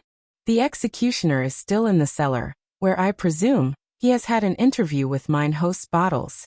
But you remind me, Mousqueton." "Sir," answered a voice from the depths of the earth, "let out your prisoner. All is over." "But," said Athos, "who is the wretch that has dared to raise his hand against his king?" "An amateur headsman," replied Aramis, "who, however, does not handle the axe amiss." "Did you not see his face?" asked Athos. "He wore a mask." "But you, Aramis, who were close to him?" "I could see nothing but a grey beard under the fringe of the mask." "Then it must be a man of a certain age." "Oh," said D'Artagnan, "that matters little. When one puts on a mask, it is not difficult to wear a beard under it." "I am sorry I did not follow him," said Porthos. "Well, my dear Porthos," said D'Artagnan, "that's the very thing it came into my head to do." Athos understood all now. "Pardon me, D'Artagnan," he said. "I have distrusted God. I could the more easily distrust you. Pardon me, my friend." "We will see about that presently," said D'Artagnan with a slight smile. "Well then," said Aramis. "Well, while I was watching, not the king, as Monsieur le Comte thinks, for I know what it is to see a man led to death, and though I ought to be accustomed to the sight, it always makes me ill. While I was watching the masked executioner, the idea came to me, as I said, to find out who he was. Now, as we are wont to complete ourselves each by all the rest, and to depend on one another for assistance, as one calls his other hand to aid the first, I looked around instinctively to see if Porthos was there. For I had seen you, Aramis, with the king, and you, Count, I knew would be under the scaffold, and for that reason I forgive you," he added, offering Athos his hand. "For you must have suffered much. I was looking around for Porthos when I saw near me a head which had been broken, but which, for better or worse, had been patched with plaster and with black silk. Humph, thought I. That looks like my handiwork. I fancy I must have mended that skull somewhere or other. And in fact it was that unfortunate Scotchman, Perry's brother, you know, on whom Groslow amused himself by trying his strength. Well, this man was making signs to another at my left, and turning around I recognized the honest Grimaud. "Oh," said I to him. Grimaud turned round with a jerk, recognized me, and pointed to the man in the mask. Said he, which meant, "Do you see him?" "Parbleu," I answered, and we perfectly understood one another. Well, everything was finished, as you know. The mob dispersed. I made a sign to Grimaud and the Scotchman, and we all three retired into a corner of the square. I saw the executioner return into the king's room, change his clothes, put on a black hat and a large cloak and disappear. 5 minutes later he came down the grand staircase. "You followed him?" cried Athos. "I should think so, but not without difficulty. Every few minutes he turned around, and thus obliged us to conceal ourselves. I might have gone up to him and killed him, but I am not selfish, and I thought it might console you all a little to have a share in the matter. So we followed him through the lowest streets in the city, and in half an hour's time he stopped before a little isolated house. Grimaud drew out a pistol. Said he, showing it. I held back his arm.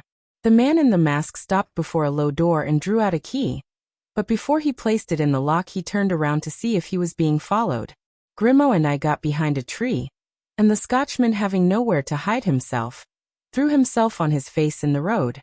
Next moment the door opened, and the man disappeared. "The scoundrel," said Aramis. "While you have been returning hither he will have escaped, and we shall never find him." "Come now, Aramis," said D'Artagnan. "You must be taking me for someone else." "Nevertheless," said Athos, "in your absence." "Well, in my absence haven't I put in my place Grimaud and the Scotchman?" Before he had taken 10 steps beyond the door I had examined the house on all sides. At one of the doors, that by which he had entered, I placed our Scotchman, making a sign to him to follow the man wherever he might go, if he came out again.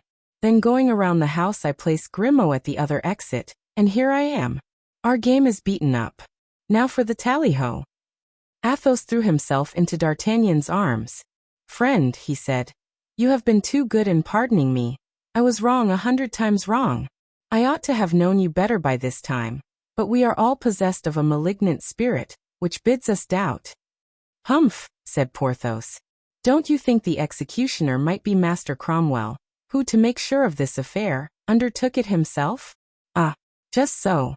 Cromwell is stout and short, and this man thin and lanky, rather tall than otherwise."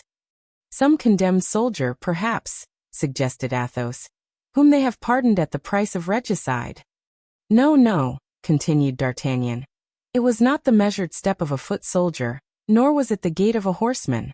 If I am not mistaken, we have to do with a gentleman." "A gentleman!" exclaimed Athos. "Impossible. It would be a dishonor to all the nobility." "Fine sport, by Jove!" cried Porthos, with a laugh that shook the windows. "Fine sport."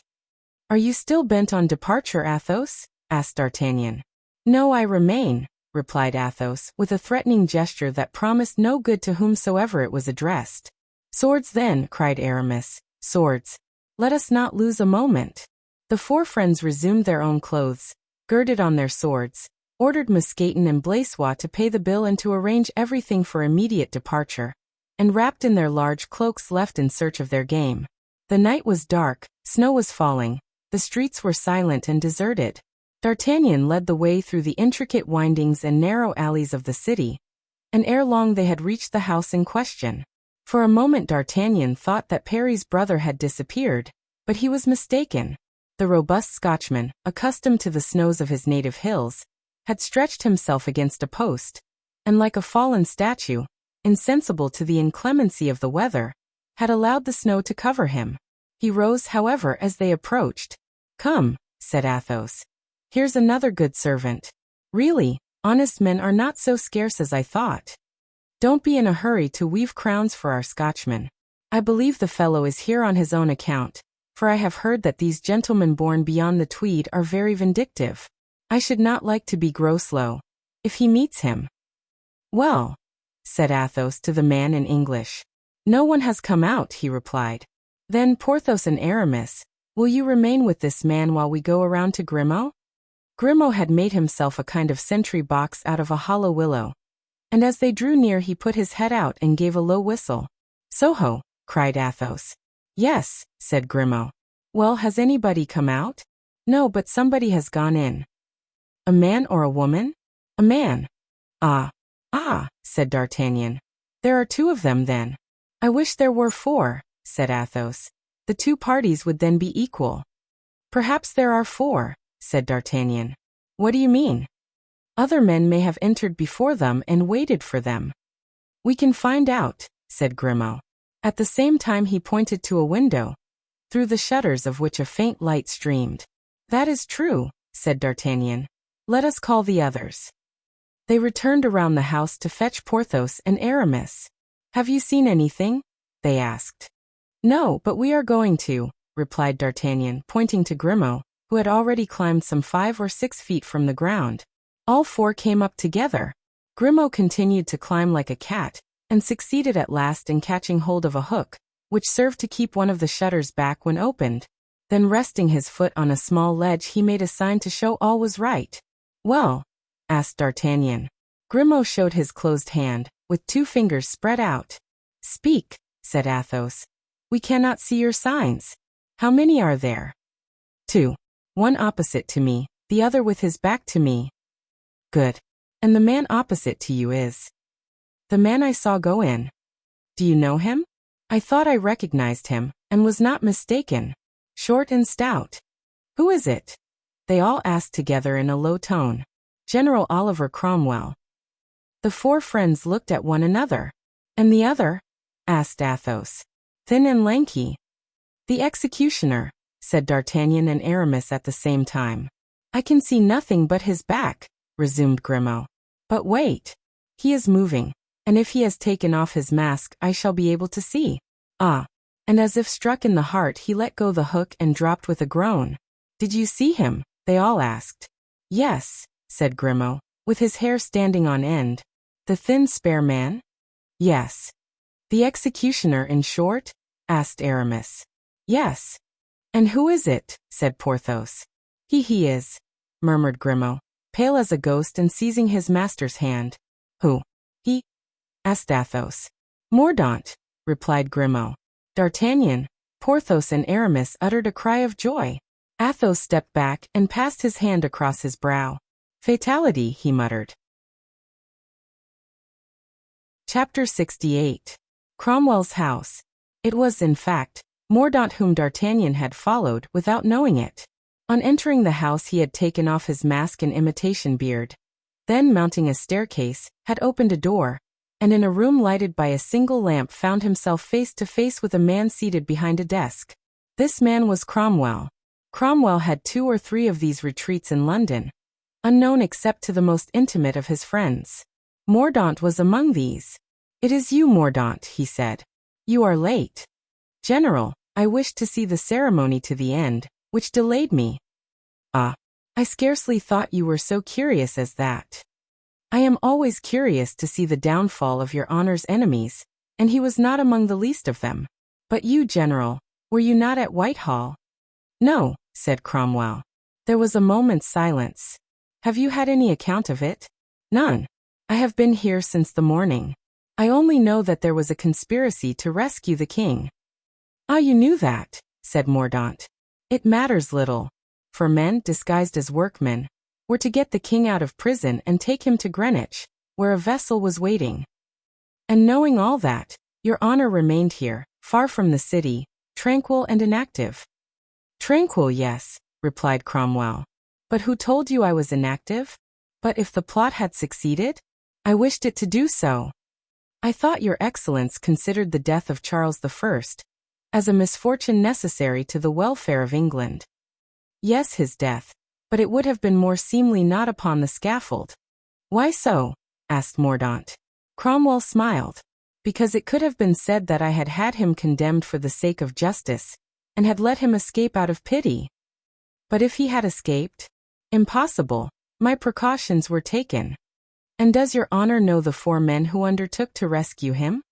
The 4 Frenchmen, of whom 2 were sent by the Queen to her husband and 2 by Mazarin to me. And do you think Mazarin commissioned them to act as they have done? It is possible, but he will not avow it. How so? Because they failed.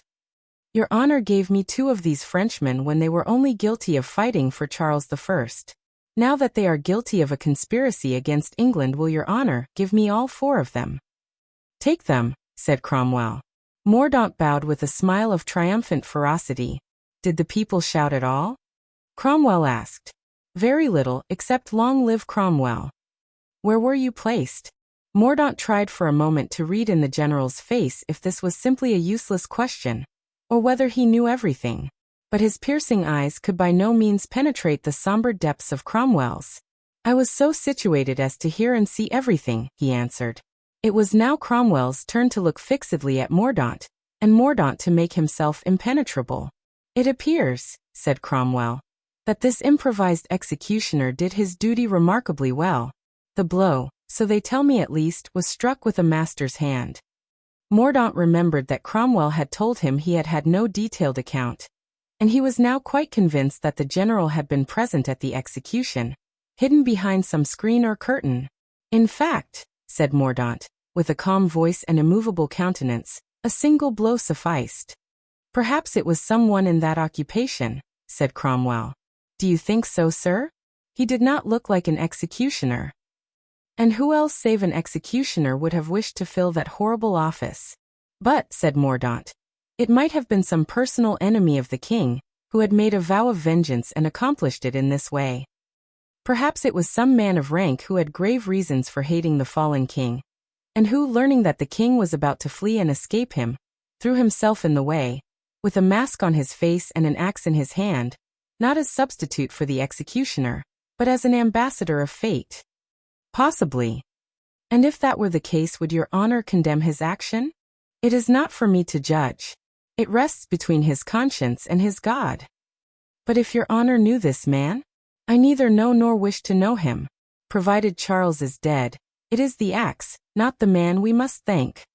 And yet, without the man, the king would have been rescued. Cromwell smiled. They would have carried him to Greenwich, he said, and put him on board a felucca with 5 barrels of powder in the hold. Once out to sea, you are too good a politician not to understand the rest, Mordaunt. Yes, they would have all been blown up. Just so. The explosion would have done what the axe had failed to do.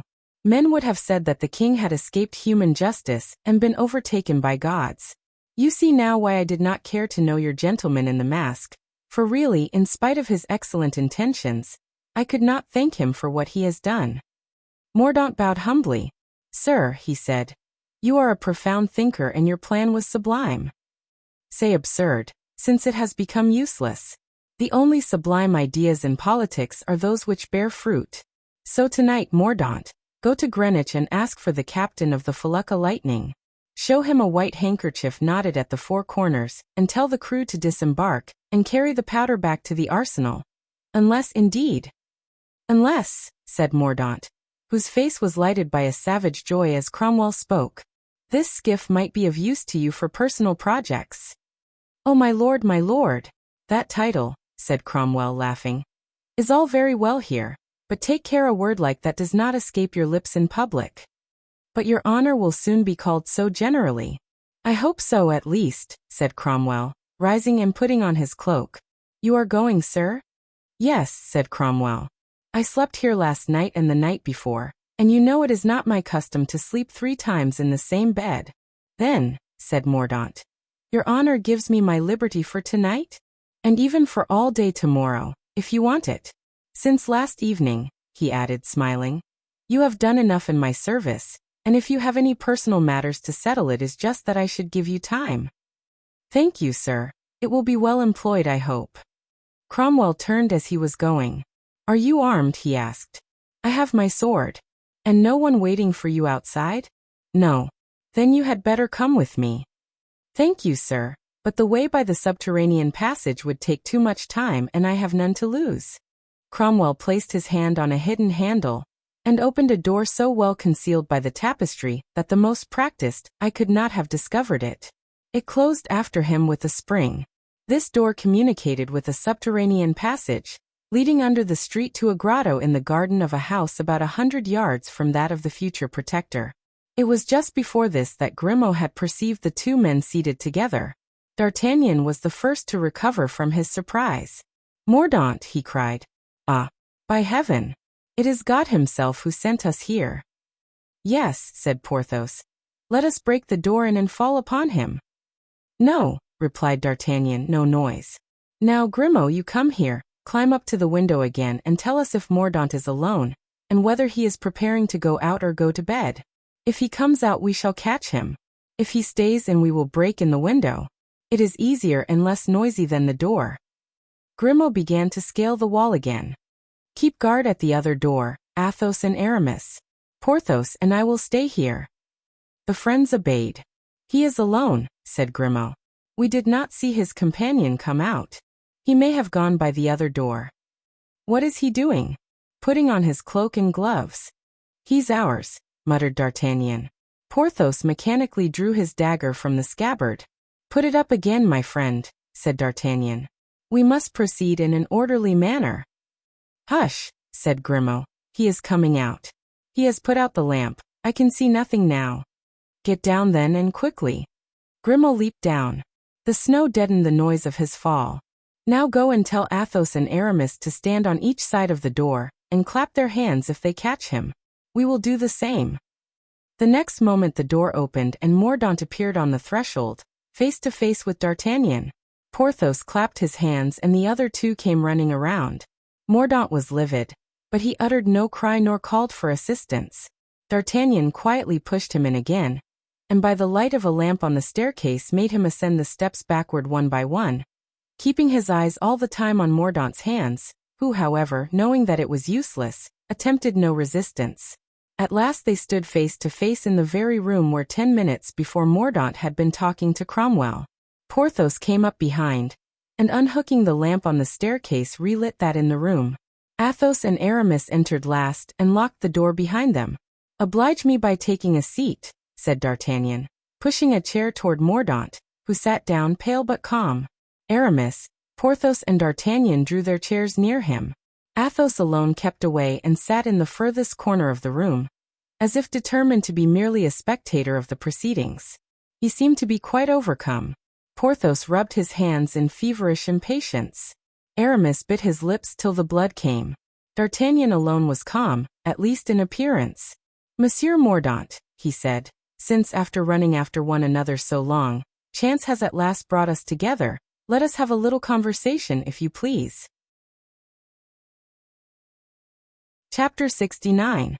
Conversational. Though Mordaunt had been so completely taken by surprise and had mounted the stairs in such utter confusion, when once seated he recovered himself, as it were, and prepared to seize any possible opportunity of escape. His eye wandered to a long stout sword on his flank, and he instinctively slipped it around within reach of his right hand. D'Artagnan was waiting for a reply to his remark and said nothing. Aramis muttered to himself, "We shall hear nothing but the usual commonplace things." Porthos sucked his mustache, muttering, "A good deal of ceremony tonight about crushing an adder." Athos shrunk into his corner, pale and motionless as a bas-relief. The silence, however, could not last forever. So D'Artagnan began. "Sir," he said with desperate politeness, "it seems to me that you change your costume almost as rapidly as I have seen the Italian mummers do, whom the Cardinal Mazarin brought over from Bergamo and whom he doubtless took you to see during your travels in France." Mordaunt did not reply. "Just now," D'Artagnan continued, "you were disguised, I mean to say attired, as a murderer, and now I look very much like a man who is going to be murdered." "Oh, sir," said D'Artagnan, "how can you talk like that when you are in the company of gentlemen and have such an excellent sword at your side?" "No sword is excellent enough to be of use against 4 swords and daggers." "Well, that is scarcely the question. I had the honor of asking you why you altered your costume. The mask and beard became you very well. And as to the axe, I do not think it would be out of keeping even at this moment." "Why then have you laid it aside?" "Because, remembering the scene at Armentières, I thought I should find 4 axes for one, as I was to meet 4 executioners." "Sir," replied D'Artagnan, in the calmest manner possible, "you are very young. I shall therefore overlook your frivolous remarks. What took place at Armentières has no connection whatever with the present occasion. We could scarcely have requested your mother to take a sword and fight us." "Aha! It is a duel then?" cried Mordaunt, as if disposed to reply at once to the provocation. Porthos rose. always ready for this kind of adventure. Pardon me, said D'Artagnan. Do not let us do things in a hurry. We will arrange the matter rather better.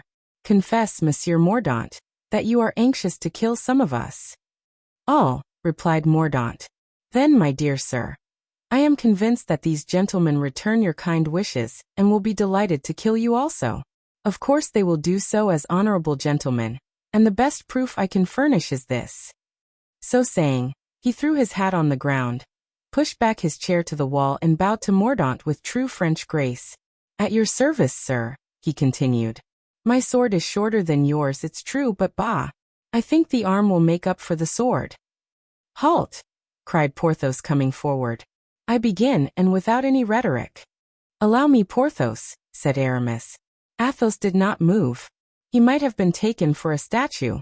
Even his breathing seemed to be arrested. Gentlemen, said D'Artagnan, you shall have your turn. Monsieur Mordaunt dislikes you sufficiently not to refuse you afterward. You can see it in his eye. So pray keep your places, like Athos, whose calmness is entirely laudable. Besides, we will have no words about it. I have particular business to settle with this gentleman, and I shall and will begin. Porthos and Aramis drew back, disappointed, and drawing his sword, D'Artagnan turned to his adversary. Sir, I am waiting for you. And for my part, gentlemen, I admire you. You are disputing which shall fight me first, but you do not consult me who am most concerned in the matter. I hate you all, but not equally. I hope to kill all four of you, but I am more likely to kill the first than the second than the third, and the third than the last. I claim, then, the right to choose my opponent. If you refuse this right you may kill me, but I shall not fight. It is but fair, said Porthos and Aramis, hoping he would choose one of them. Athos and D'Artagnan said nothing, but their silence seemed to imply consent. Well then, said Mordaunt, I choose for my adversary the man who, not thinking himself worthy to be called Comte de la Fere, calls himself Athos. Athos sprang up, but after an instant of motionless silence he said, to the astonishment of his friends, Monsieur Mordaunt, a duel between us is impossible. Submit this honor to somebody else. And he sat down. Ah, said Mordaunt with a sneer, there's one who is afraid. Zounds, exclaimed D'Artagnan, bounding toward him. Who says that Athos is afraid? Let him have his say, D'Artagnan, said Athos, with a smile of sadness and contempt. Is it your decision, Athos? Resumed the Gascon. Irrevocably. You hear, sir, said D'Artagnan, turning to Mordaunt. The Comte de la Fere will not do you the honor of fighting with you. Choose one of us to replace the Comte de la Fere. As long as I don't fight with him, it is the same to me with whom I fight. Put your names into a hat and draw lots. A good idea, said D'Artagnan. At least that will conciliate us all, said Aramis. I should never have thought of that, said Porthos. And yet it is very simple. Come, Aramis, said D'Artagnan. Write this for us in those neat little characters in which you wrote to Marie Mitchin that the mother of this gentleman intended to assassinate the Duke of Buckingham. Mordaunt sustained this new attack without wincing. He stood with his arms folded, apparently as calm as any man could be in such circumstances. If he had not courage he had what is very like it, namely pride. Aramis went to Cromwell's desk, tore off 3 bits of paper of equal size, wrote on the first his own name, and on the others those of his 2 companions, and presented them open to Mordaunt, who by a movement of his head indicated that he left the matter entirely to Aramis. He then rolled them separately and put them in a hat, which he handed to Mordaunt. Mordaunt put his hand into the hat, took out one of the 3 papers and disdainfully dropped it on the table without reading it. Ah, serpent, muttered D'Artagnan. I would give my chance of a captaincy in the Musketeers for that to be my name. Aramis opened the paper, and in a voice trembling with hate and vengeance read D'Artagnan. The Gascon uttered a cry of joy and turning to Mordaunt. I hope, sir, said he, you have no objection to make. None whatever, replied the other, drawing his sword and resting the point on his boot.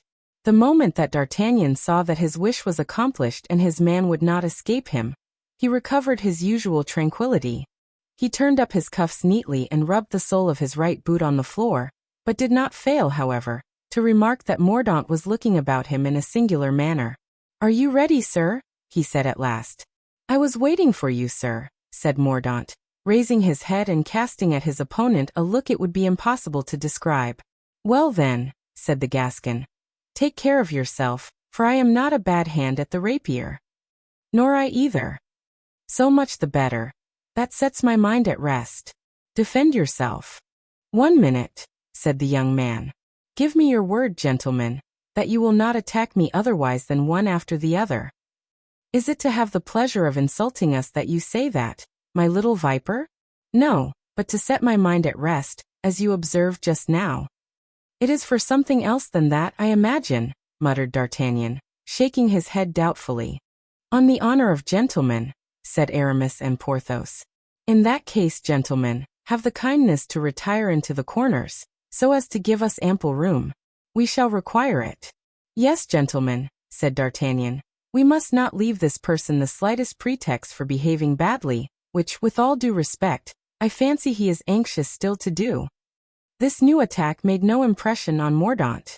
The space was cleared, the 2 lamps placed on Cromwell's desk, in order that the combatants might have as much light as possible, and the swords crossed.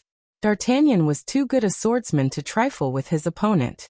He made a rapid and brilliant feint which Mordaunt parried. Aha! He cried with a smile of satisfaction. And without losing a minute, thinking he saw an opening, he thrust his right in and forced Mordaunt to parry a counter-encart so fine that the point of the weapon might have turned within a wedding ring. This time it was Mordaunt who smiled. Ah, sir, said D'Artagnan, you have a wicked smile. It must have been the devil who taught it you, was it not? Mordaunt replied by trying his opponent's weapon with an amount of strength which the Gascon was astonished to find in a form apparently so feeble. But thanks to a parry no less clever than that which Mordaunt had just achieved, he succeeded in meeting his sword, which slid along his own without touching his chest. Mordaunt rapidly sprang back a step. Ah, you lose ground. You are turning? Well, as you please, I even gain something by it, for I no longer see that wicked smile of yours. You have no idea what a false look you have, particularly when you are afraid. Look at my eyes and you will see what no looking-glass has ever shown you, a frank and honorable countenance. To this flow of words, not perhaps in the best taste, but characteristic of D'Artagnan, whose principal object was to divert his opponent's attention, Mordaunt did not reply, but continuing to turn around he succeeded in changing places with D'Artagnan. He smiled more and more sarcastically and his smile began to make the Gascon anxious. Come, come, cried D'Artagnan, we must finish with this. And in his turn he pressed Mordaunt hard, who continued to lose ground, but evidently on purpose and without letting his sword leave the line for a moment. However, as they were fighting in a room and had not space to go on like that forever, Mordaunt's foot at last touched the wall, against which he rested his left hand. Ah, this time you cannot lose ground, my fine friend, exclaimed D'Artagnan. Gentlemen, did you ever see a scorpion pinned to a wall? No. Well then, you shall see it now. In a second D'Artagnan had made 3 terrible thrusts at Mordaunt, all of which touched, but only pricked him. The 3 friends looked on, panting and astonished. At last D'Artagnan, having got up too close, stepped back to prepare a 4th thrust, but the moment when, after a fine, quick feint, he was attacking as sharply as lightning, the wall seemed to give way. Mordaunt disappeared through the opening, and D'Artagnan's blade, caught between the panels, shivered like a sword of glass. D'Artagnan sprang back. The wall had closed again. Mordaunt, in fact, while defending himself, had maneuvered so as to reach the secret door by which Cromwell had left, had felt for the knob with his left hand, pressed it and disappeared. The Gascon uttered a furious imprecation, which was answered by a wild laugh on the other side of the iron panel. Help me, gentlemen, cried D'Artagnan. We must break in this door. It is the devil in person, said Aramis, hastening forward.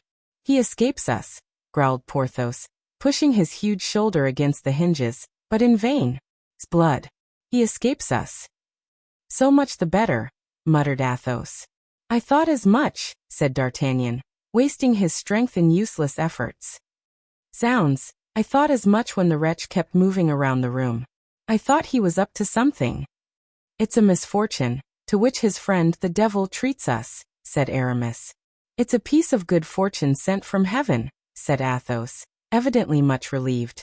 Really, said D'Artagnan, abandoning the attempt to burst open the panel after several ineffectual attempts. Athos, I cannot imagine how you can talk to us in that way. You cannot understand the position we are in. In this kind of game, not to kill is to let oneself be killed. This fox of a fellow will be sending us 100 iron-sided beasts who will pick us off like sparrows in this place. Come, come, we must be off. If we stay here 5 minutes more there's an end of us. Yes, you are right. But where shall we go? Asked Porthos. To the hotel, to be sure, to get our baggage and horses. And from there, if it please God, to France where at least, I understand the architecture of the houses. So suiting the action to the word, D'Artagnan thrust the remnant of his sword into its scabbard, picked up his hat and ran down the stairs, followed by the others. Chapter 70. The Skiff Lightning. D'Artagnan had judged correctly. Mordaunt felt that he had no time to lose, and he lost none. He knew the rapidity of decision and action that characterized his enemies, and resolved to act with reference to that.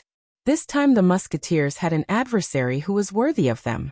After closing the door carefully behind him, Mordaunt glided into the subterranean passage, sheathing on the way his now useless sword, and thus reached the neighboring house, where he paused to examine himself and to take breath. Good, he said. Nothing, almost nothing, scratches, nothing more. 2 in the arm and 1 in the breast. The wounds that I make are better than that. Witness the executioner of Bethune, my uncle and King Charles. Now not a second to lose, for a second loss will perhaps save them. They must die, die altogether, killed at one stroke by the thunder of men in default of gods.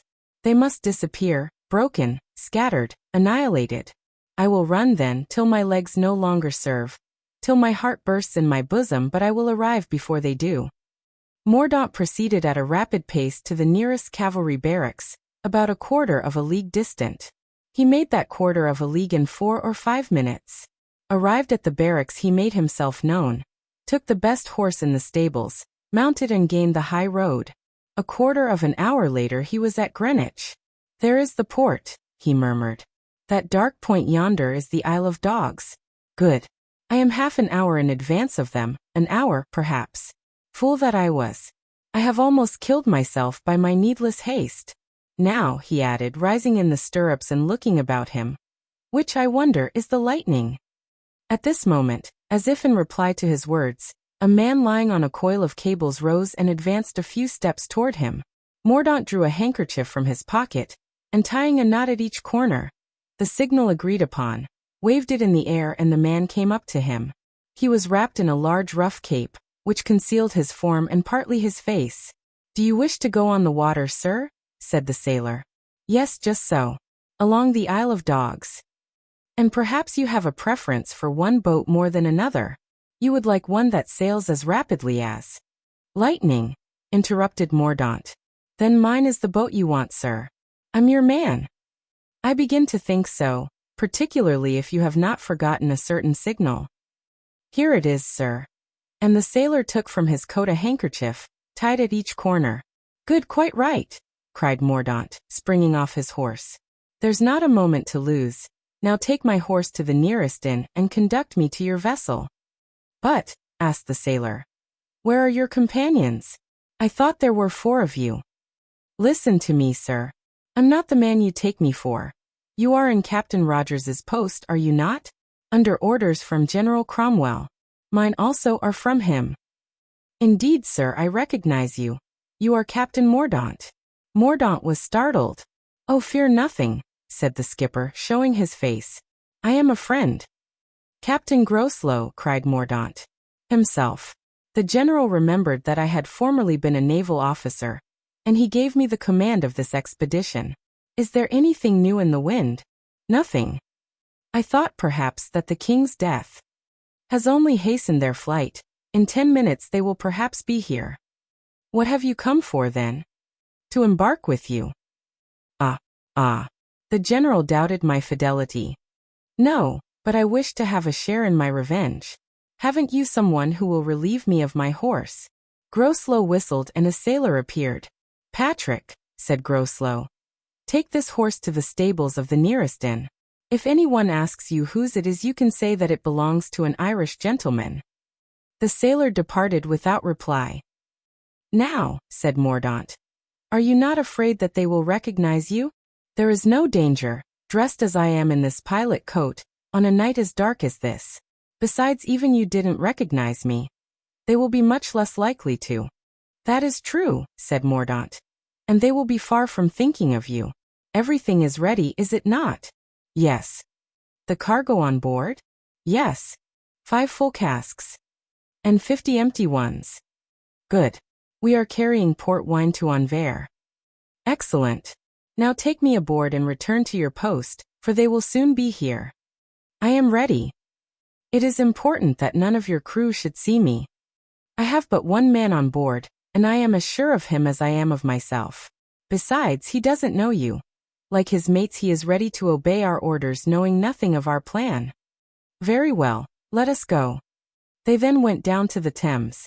A boat was fastened to the shore by a chain fixed to a stake. Groslow jumped in, followed by Mordaunt, and in 5 minutes they were quite away from that world of houses which then crowded the outskirts of London, and Mordaunt could discern the little vessel riding at anchor near the Isle of Dogs. When they reached the side of this felucca, Mordaunt, dexterous in his eagerness for vengeance, seized a rope and climbed up the side of the vessel with a coolness and agility very rare among landsmen. He went with Groslow to the captain's berth, a sort of temporary cabin of planks, for the chief apartment had been given up by Captain Rogers to the passengers, who were to be accommodated at the other end of the boat.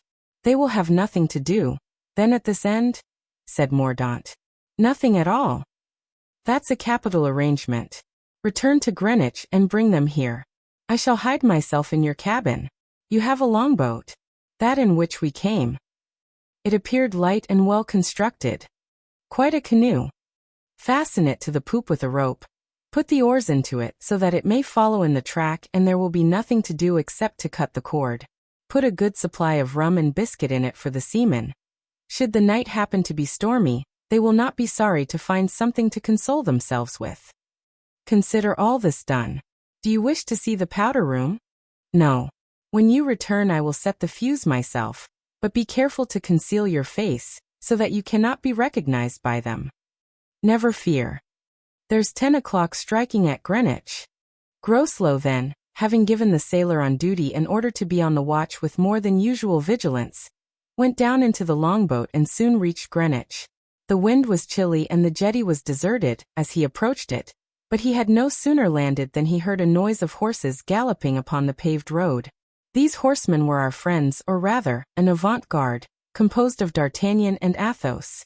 As soon as they arrived at the spot where Groslow stood they stopped, as if guessing that he was the man they wanted. Athos alighted and calmly opened the handkerchief tied at each corner, whilst D'Artagnan, ever cautious, remained on horseback, one hand upon his pistol, leaning forward watchfully. On seeing the appointed signal, Groslow, who had at first crept behind one of the cannons planted on that spot, walked straight up to the gentleman. He was so well wrapped up in his cloak that it would have been impossible to see his face even if the night had not been so dark as to render precaution superfluous. Nevertheless, the keen glance of Athos perceived at once it was not Rogers who stood before them. "What do you want with us?" he asked of Groslow. "I wish to inform you, my lord," replied Groslow, with an Irish accent, feigned of course, "that if you are looking for Captain Rogers you will not find him. He fell down this morning and broke his leg. But I'm his cousin, he told me everything and desired me to watch instead of him, and in his place to conduct, wherever they wished to go, the gentleman who should bring me a handkerchief tied at each corner, like that one which you hold and one which I have in my pocket." And he drew out the handkerchief. "Was that all he said?" inquired Athos. "No, my lord. He said you had engaged to pay £70 if I landed you safe and sound at Boulogne, or any other port you choose in France." "What do you think of all this?" said Athos, in a low tone to D'Artagnan, after explaining to him in French what the sailor had said in English. "It seems a likely story to me." "And to me too. Besides, we can but blow out his brains if he proves false," said the Gascon. "And you, Athos, you know something of everything and can be our captain.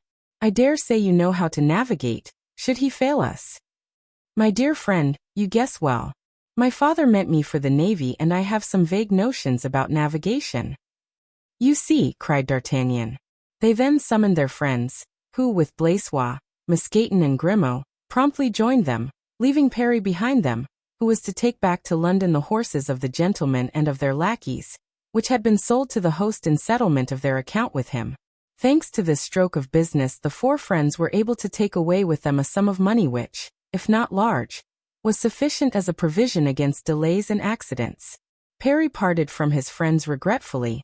They had proposed his going with them to France, but he had straightway declined. It is very simple, Mousqueton had said. He is thinking of Groslow. It was Captain Groslow, the reader will remember, who had broken Parry's head.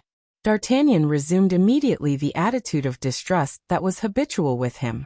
He found the wharf too completely deserted, the night too dark, the captain too accommodating. He had reported to Aramis what had taken place, and Aramis, not less distrustful than he, had increased his suspicions. A slight click of the tongue against his teeth informed Athos of the Gascon's uneasiness. We have no time now for suspicions, said Athos. The boat is waiting for us, come. Besides, said Aramis, what prevents our being distrustful and going aboard at the same time? We can watch the skipper. And if he doesn't go straight I will crush him, that's all. Well said, Porthos, replied D'Artagnan. Let us go then. You first, Mousqueton. And he stopped his friends, directing the valets to go first, in order to test the plank leading from the pier to the boat. The three valets passed without accident. Athos followed them, then Porthos, then Aramis. D'Artagnan went last, still shaking his head. What in the devil is the matter with you, my friend? Said Porthos. Upon my word you would make Caesar afraid. The matter is, replied D'Artagnan, that I can see upon this pier neither inspector nor sentinel nor exciseman. And you complain of that, said Porthos. Everything goes as if in flowery paths. Everything goes too well, Porthos. But no matter, we must trust in God. As soon as the plank was withdrawn the captain took his place at the tiller, and made a sign to one of the sailors, who, boat hook in hand, began to push out from the labyrinth of boats in which they were involved. The other sailor had already seated himself on the port side, and was ready to row. As soon as there was room for rowing, his companion rejoined him and the boat began to move more rapidly. At last we are off, exclaimed Porthos. Alas, said Athos, we depart alone. Yes, but all four together and without a scratch, which is a consolation. We are not yet at our destination, observed the prudent D'Artagnan. Beware of misadventure. Ah, my friend, cried Porthos, like the crows, you always bring bad omens. Who could intercept us on such a night as this, pitch dark, when one does not see more than 20 yards before one? Yes, but tomorrow morning. Tomorrow we shall be at Boulogne. I hope so with all my heart, said the Gascon. And I confess my weakness. Yes, Athos, you may laugh, but as long as we were within gunshot of the pier or of the vessels lying by it, I was looking for a frightful discharge of musketry which would crush us. But, said Porthos with great wisdom, that was impossible, for they would have killed the captain and the sailors. Bah! Much Monsieur Mordaunt would care. You don't imagine he would consider a little thing like that. At any rate, said Porthos, I am glad to hear D'Artagnan admit that he is afraid. I not only confess it, but am proud of it, returned the Gascon. I'm not such a rhinoceros as you are. Oh-ho! What's that? The lightning, answered the captain. Our felucca. So far so good, laughed Athos. They went on board and the captain instantly conducted them to the berth prepared for them. A cabin which was to serve for all purposes and for the whole party. He then tried to slip away under pretext of giving orders to someone. Stop a moment, cried D'Artagnan. Pray how many men have you on board, Captain? I don't understand, was the reply. Explain it, Athos. Groslow, on the question being interpreted, answered, 3 without counting myself. D'Artagnan understood, for while replying the captain had raised 3 fingers. Oh, he exclaimed. I begin to be more at my ease, however. Whilst you settle yourselves, I shall make the round of the boat. As for me, said Porthos, I will see to the supper. A very good idea, Porthos, said the Gascon. Athos, lend me Grimaud, who in the society of his friend Perry has perhaps picked up a little English, and can act as my interpreter." "Go, Grimaud," said Athos. D'Artagnan, finding a lantern on the deck, took it up and with a pistol in his hand he said to the captain, in English, "Come," being, with the classic English oath, the only English words he knew, and so saying he descended to the lower deck.